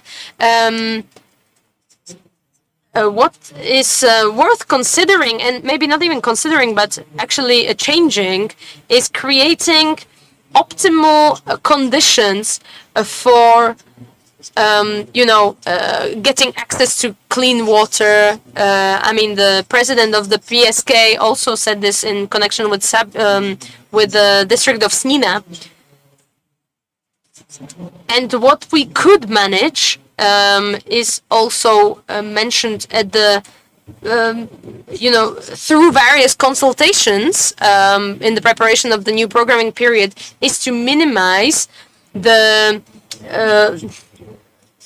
co-financing of municipalities, because what is really true is that if you are going to do several components that concern housing, education, employment, etc., we have more than 150 municipalities, which, not all of which, but many of which, in this whole period had to reallocate funds in order to be able to ask for some finances. So, to set up a community center or a kindergarten, and these are not small funds. This is a big amounts of money. So if we want to work on the critical infrastructure such as water pipes, sanitation, roads, we have to eliminate the differences between the two worlds. Let's really consider all the options, how we could allow these municipalities to not have to think about should we reallocate the budget, should we do this, can we afford to have co-financing, etc. So maybe that's one of the possibilities of how we could ensure what has been a problematic thing also in connection with COVID, so that everybody, no matter whether they are MRC or not, that everybody has access to clean water, drinkable water, and to the critical infrastructure. So this is what I wanted to say, because you asked about the ways how we could try and set up the process in a better way and get the political will. Miroslav, nech sa páči.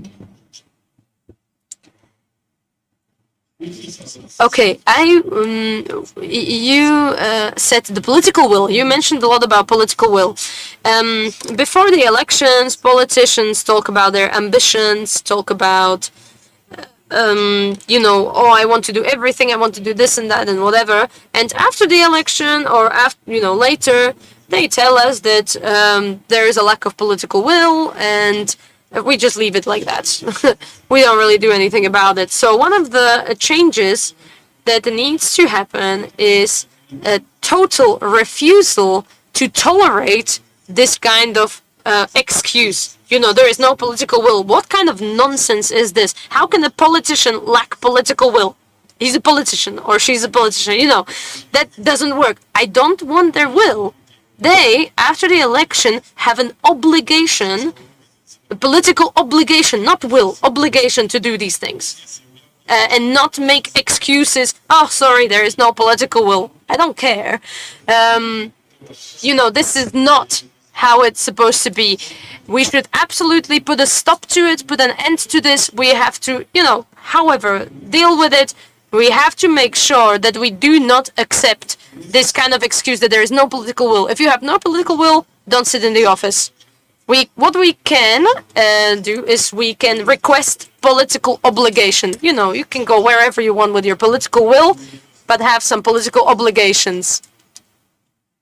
This is what I have to say. I think that's a very basic thing, a fundamental thing. And another one, I will connect to the topic of education. From the times of the decade of Roma inclusion, 2005 to 2015, there were 4 main areas defined: education, housing, employment, and health.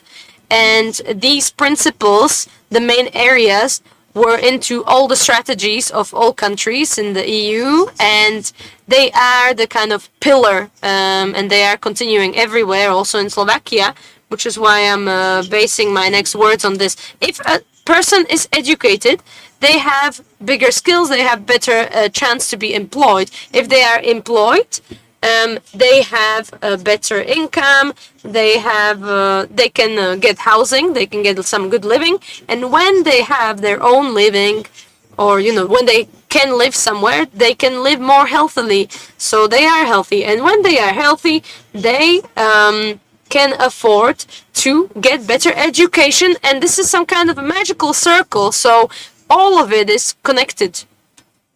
And this is the complex view that I was talking about before, how we need to deal with this. After 30 years, we know what to do. This is not a problem that we don't know what to do. The problem is how. And it is not by chance or by coincidence that this complex approach principle is the principle of all implementation policies in the EU, also with the inclusion of MRC. So if I know that all of these things are connected, now what is important is how to do it, how can I do it, and obviously not steal while doing it, and try and include everybody in the process and to do it professionally at a professional level. And when I'm doing one of these things, these 4 things are by no means all of them, yes, but even when I just look at one, I'm also helping indirectly the other ones. So, for example, Drangotce couldn't deal with employment, but when they managed to help some people find living, find accommodation or, housing, they managed to then get employed also, because these things are interconnected. So, obviously, usually they look at housing, the Roma from Sheffield, once they come here, they get their houses, then they can look at education, they can look at employment, etc. Education is not usually the first thing they look at, because employment brings results, but in the longer future, in the further, future, not in the near future, it doesn't solve their current situation. So the complexity that I mentioned again, this is what we need to do, have a complex approach. I think in 2005 or 2012, then 2013, 2020, now we are starting a new programming period. These things were not completely, kind of like included. And I thought that there was a social experiment. We will tell you what to do. We will find out who will do it. We will say how many municipalities do you want to do it, do you not want to do it, take it or leave it, this kind of approach. And I personally really say that the complex solution has to be individualistic for everything, because every, let's say, municipalities had a different history, different situation, different possibilities, and we cannot order them from the top. And there should be one, let's say, project in Luník 9, a very infamous Slovak Roma settlement. Some people will say that there have been some calls, another calls were successful, some were unsuccessful, etc. And the complex solution will be complex in about 84 years. So, it's it doesn't work like that. And one municipality, so we need to prepare complex projects that include everything and that are high quality projects. tailor-made for each of the municipality. Ľubica, podarilo sa vám splniť vaše politické povinnosti? Alebo to, čo vám vyplýva z vášho mandátu starostky? For speaking about political obligations. Have you met your political obligations?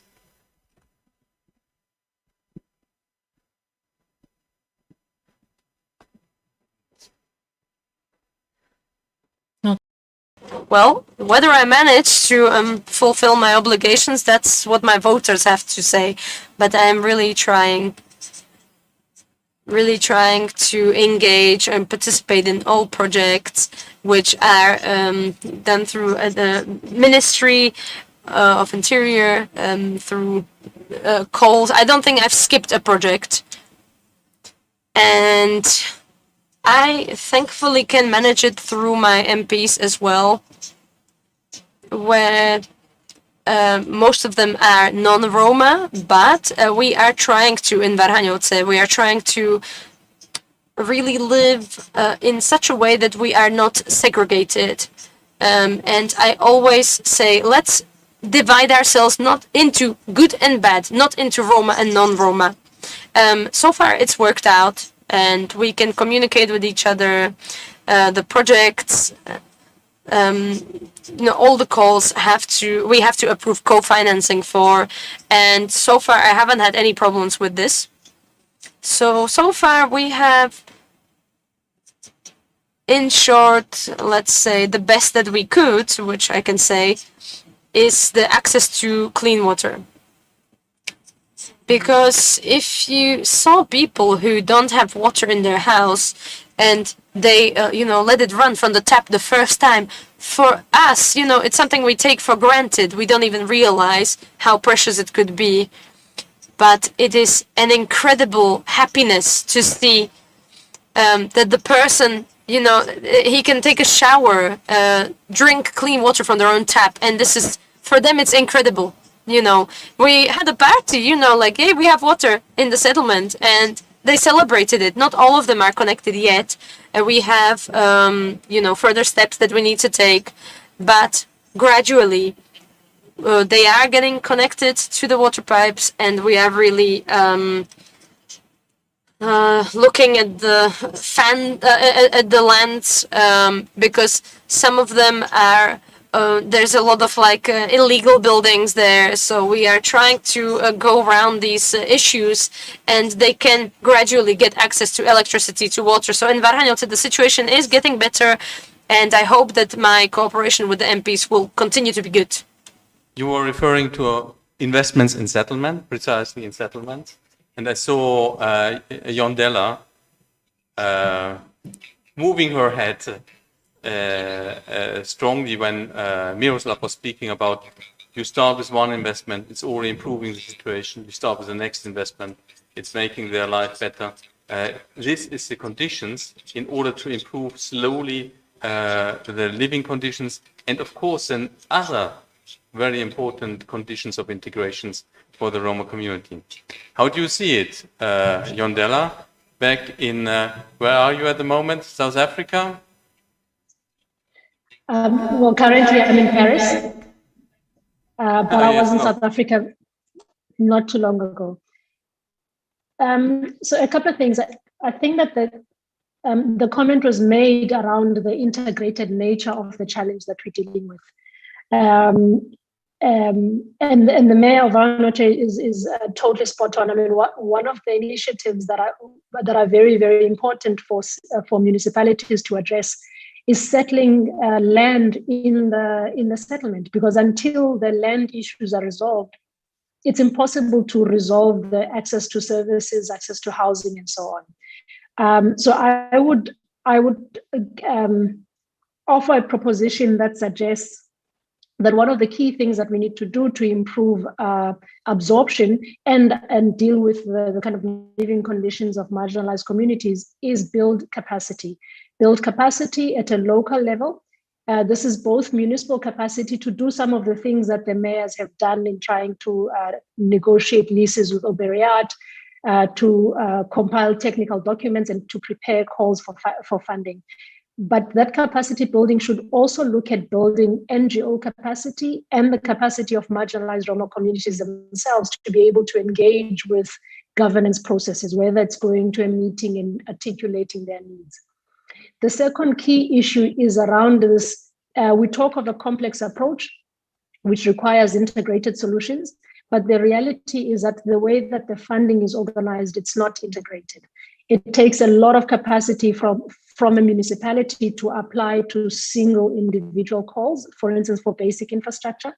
And in the next programming period, if consideration could be taken or given to consolidating, especially basic infrastructure, into a single funding stream, then municipalities are able to offer an integrated solution, right? So they can apply to one call for water, sanitation, sidewalks, public lights, and maybe even some housing support. That would really, really make a big difference. Madam Plenipotentiary spoke about the co-financing. I think that co-financing establishes an important principle of municipalities having some skin in the game. And I do think that there may be some innovation in thinking about other ways in which municipalities can show their skin in the game. So for instance, municipalities that have expended their own resources in settling land issues, perhaps that can be used to offset the obligation to co-finance.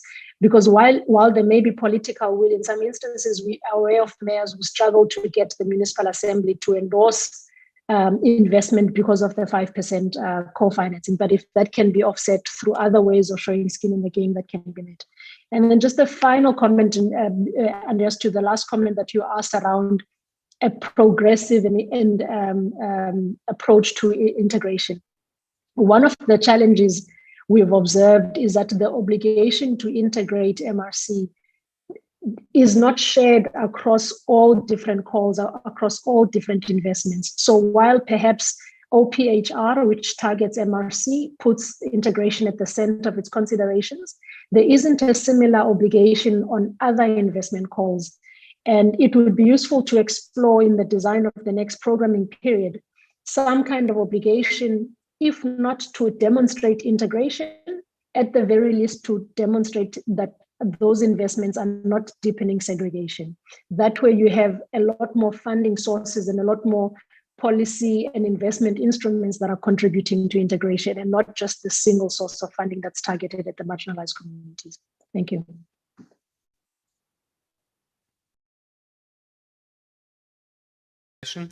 I would like to hand over to Peter Pollack, our MEP, to see a bit what is his take of this discussion today, and reflect a bit what he is getting from this different intervention we heard today.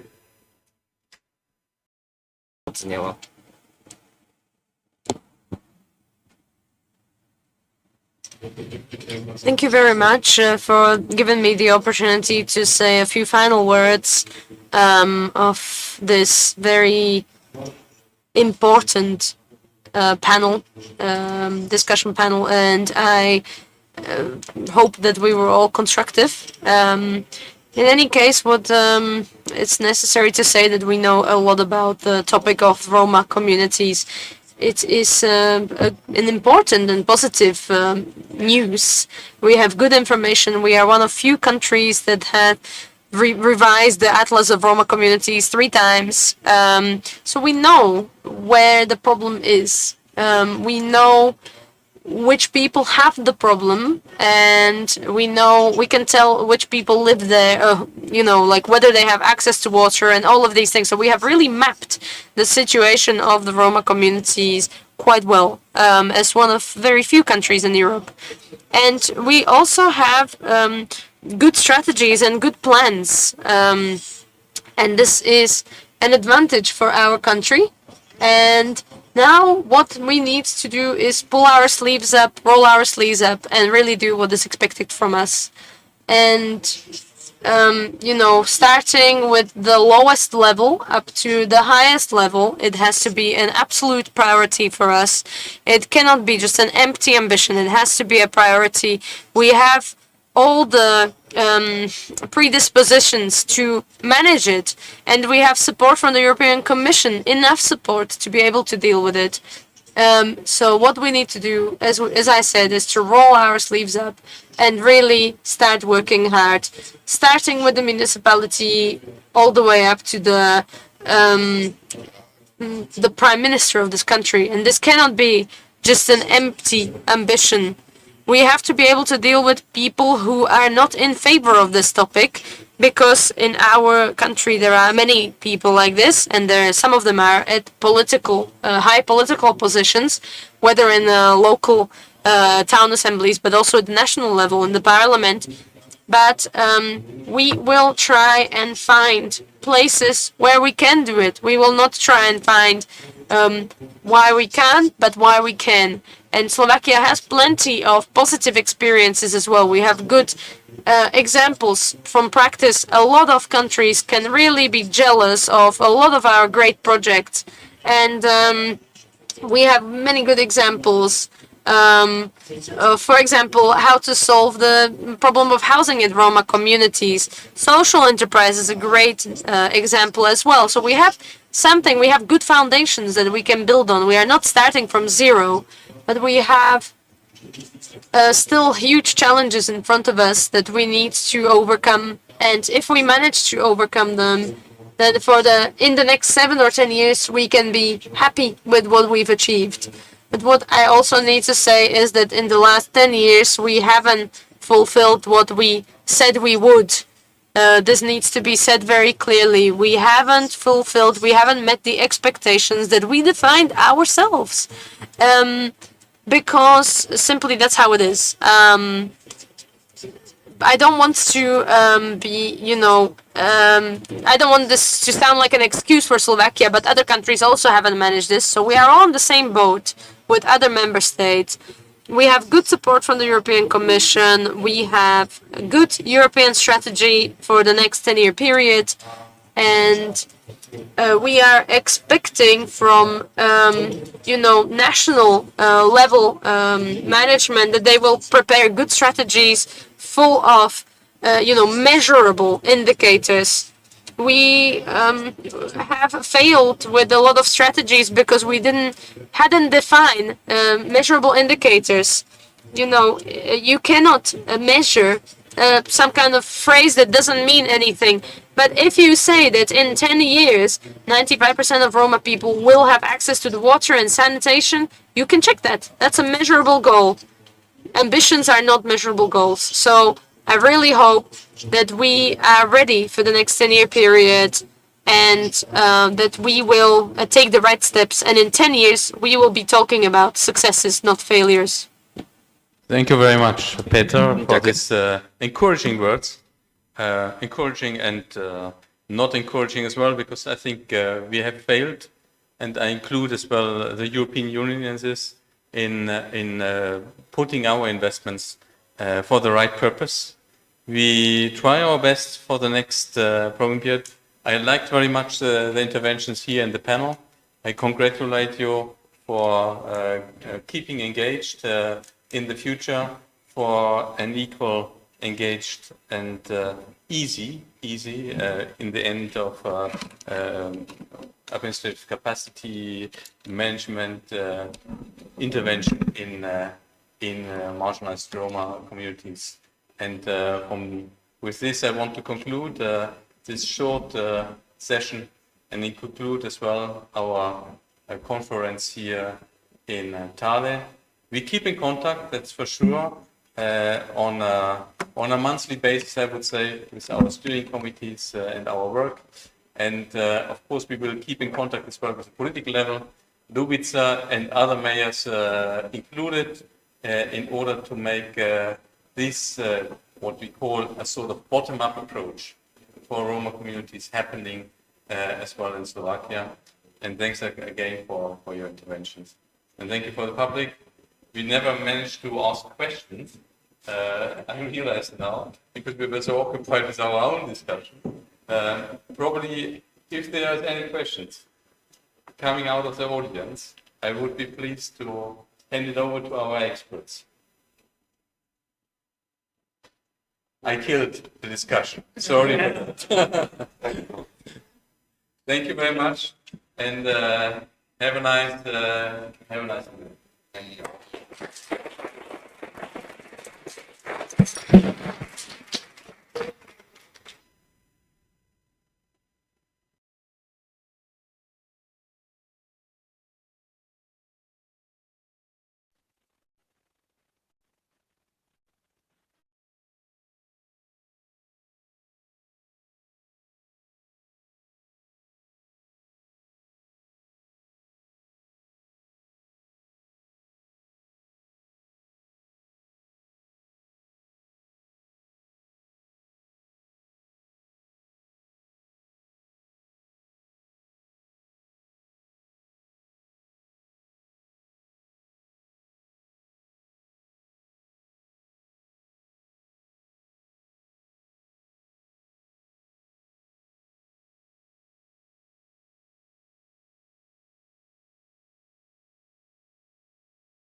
Vážení páni, vážené dámy,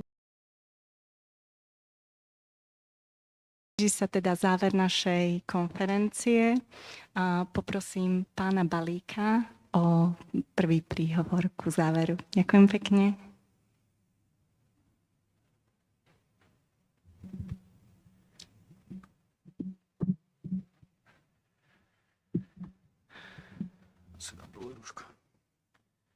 Ďakujem pekne. Good afternoon. Akože ja vôbec nepočujem. So we have had a lot of useful discussions, a lot of interesting dialogues, and a lot of informal discussions as well, both yesterday and today. Can you hear me well?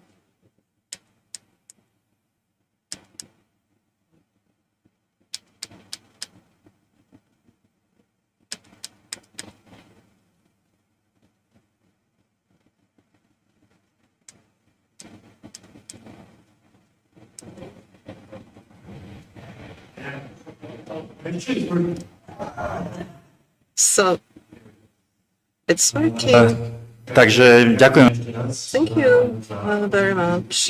Thank you for all discussions, panel discussions attended by our colleagues from both ministries, experts of World Bank, regional representatives, and potential beneficiaries of the project.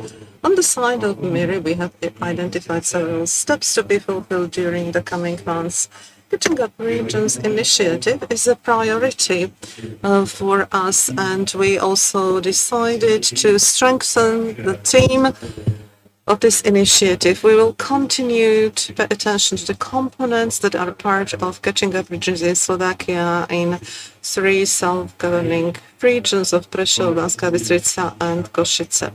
We will try to understand the needs of regions first, and we will try to integrate the results of initiative through the spectrum of politics and political targets of the cohesion policy of the EU. Our objective is to prepare a series of pilot projects in a correct way that could become an inspiration for other regions. We would like to prepare the projects in a way that would ensure successful withdrawal from the EU funds, preparation of the operational programs based on the trends of development and needs of regions. This is something that is our priority at the Ministry of Investment. Now let me summarize the outputs and conclusions from the panel discussions. Integrated approach to regional development, that was the subject of the first panel discussion. I fully agree the investments to arrive in integrated packages. It's one of the strengths of Catching-up Regions initiative. It's not suitable to talk about ad hoc project intentions. What we need is to focus on a combination and complementarity, which is something that we would like to ensure for the projects within Catching-up Region. I consider it very important. There are a couple of key assumption: existence of long-term vision for region, strengthening of expert and technical capacities, cooperation between the regions, and specific approach to individual regions. On the topic of VET, this VET component is one of the most successful ones of the whole initiative. Today, we have presented the progress achieved, and we have also discussed about key points of the further development of this component, such as introduction of quality management system, scaling up of soft skills, and focus on teachers as leaders. We've also discussed a key question on educational programs in Slovakia, and I'm very happy that within the first steps and within a high number of studying programs. So we are using the experience from the initiative. Our aim is that the successful and verified projects could be also implemented in other regions which at the moment are not part of the initiative. Discussion on integrated healthcare and social care has shown that more than ever we have to look for long-term solutions that would help us with the population aging issue. It's a famous issue not only in Slovakia but all over Europe. The model of integrated care includes healthcare, social care and sustainable employment. And this is exactly the integration across project intentions and project areas that we are trying to ensure within this initiative. So it's one of the key principles and key aspects. And in relation to MRCs, we also had a discussion. In some cases, there was a very constructive, maybe contradictory exchange of opinions. This is a very complicated topic. And I think that within this initiative, we are trying to create the most suitable conditions for the MLCs and provide them with dignity. I perceive a good opportunity here to combine both hard and soft investment measures and municipalities development. In the last panel that was devoted to R&D and innovations was dealing with importance of communication between the resorts. Well, I confess, sometimes the communication is lagging a little bit, but we will try to coordinate it in the best possible way, as it is a key assumption of success. So we will also try to include all relevant stakeholders from the regions, ministries and colleagues from the EC. The initiative Catching-up region presents a good example how to support communication and how to connect the territory with the national level and how to look for solutions for regional requirements. It's a good platform for us to be able to understand what your needs are in the area of R&D and innovation. It's not a simple component. There are a lot of challenges, a lot of obstacles related to the utilization of research platform. We are trying within Catching-up regions to utilize this research structure by both public and private sector. So thank you very much for your participation and attention. I'd like to thank two organizers from excellent organizing, and the European Commissioner was satisfied as well. We had a debate yesterday and today. We were also talking about the funds for transformation, and she was very pleased by activities and initiatives that we have started up in Slovakia. So we will keep in touch. This is not a concluding conference, it's only a closing conference of the second phase of the project. So we go on, and we will try as close to the regions as possible. We think about how we could spend as much time as possible in the region, and we will be very pleased to meet you very often and on a regular basis. Thank you very much. Vážené dámy, vážení páni. Ladies and gentlemen, I would like to join my colleague and thank you very much. On behalf of PSK, I'm very happy we could meet at this closing conference. Thank you for your active approach. Prešov self-governing region is ready to implement the projects within Catching Up Regions initiative. We have been observing and perceiving very attentively the opinions of our partners, both EC and World Bank, and we will support our internal teams. We will scale up administration capacities within BSK to be able to cope with the project preparations. I'd like to thank to the new Ministry of Investments that is very interested in the current initiative. It's a young and very active team, and I wish them to maintain their enthusiasm so that we could finalize the project successfully. And thank you all. Of course, the online environment could not replace the informal side of such a conference, because, as you know, you can so much more offline than online. I would like to thank you all. I thank to Banská Bystrica self-governing region for organizing this event. And I wish you bon voyage, and I'm looking forward to see you again.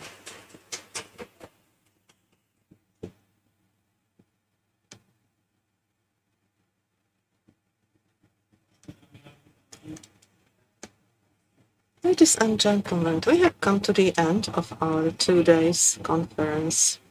I'm very pleased to have the privilege to speak to you as the host's representatives. I'd like to thank to all participants, to all who participated in the project, representatives of the EC, representatives of the World Bank, or representatives of the Ministry of Investment and Regional Development.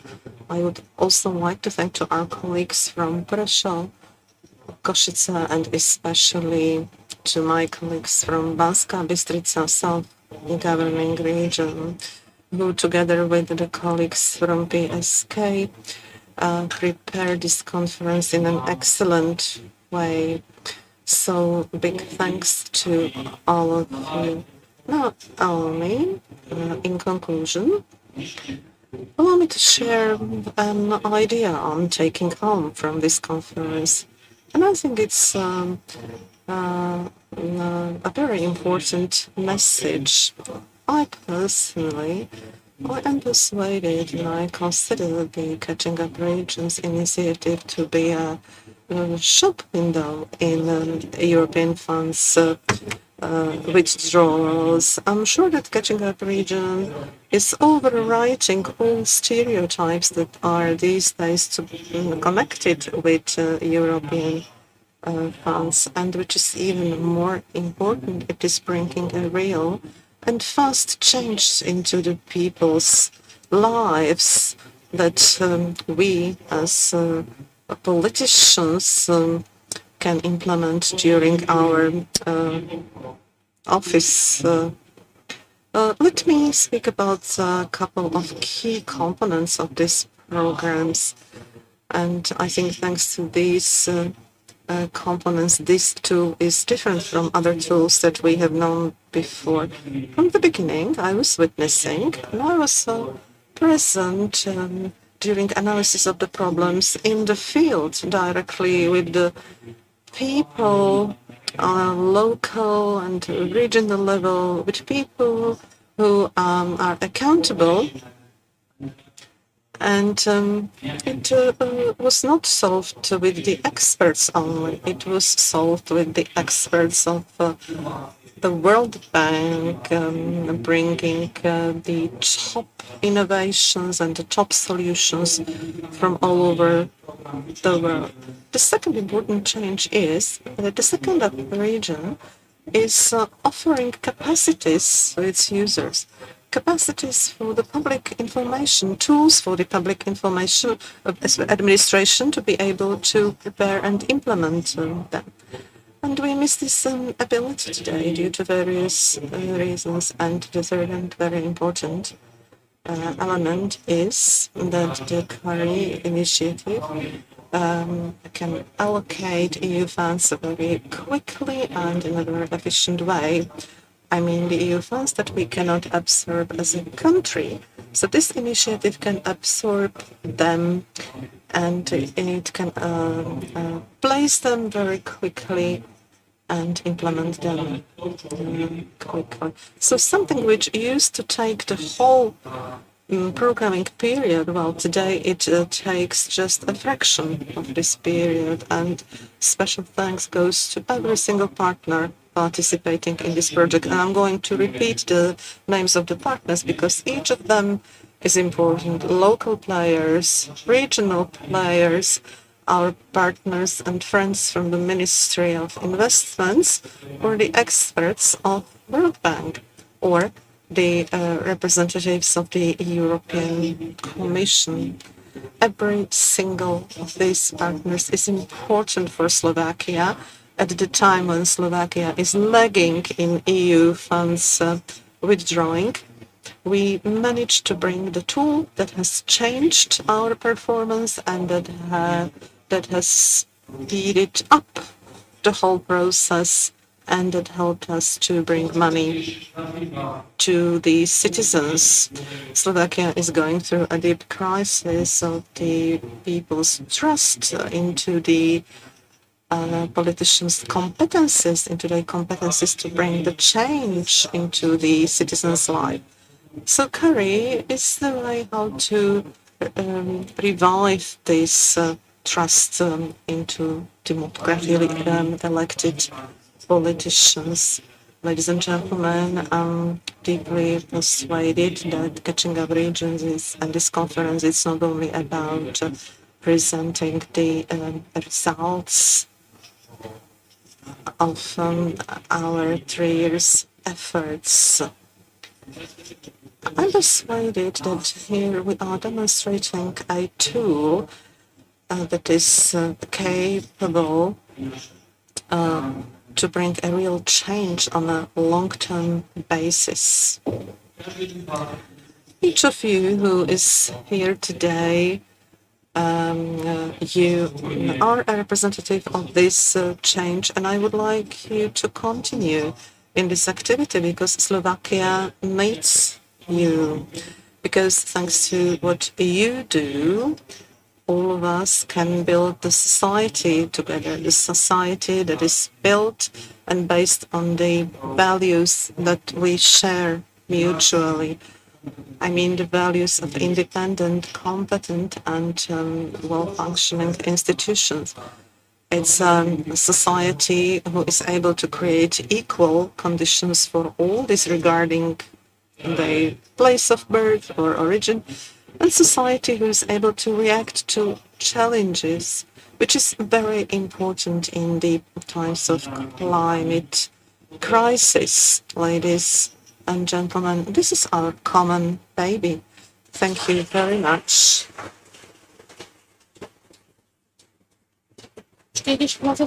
Už stačilo, už to dobijem. Budem analyzovať.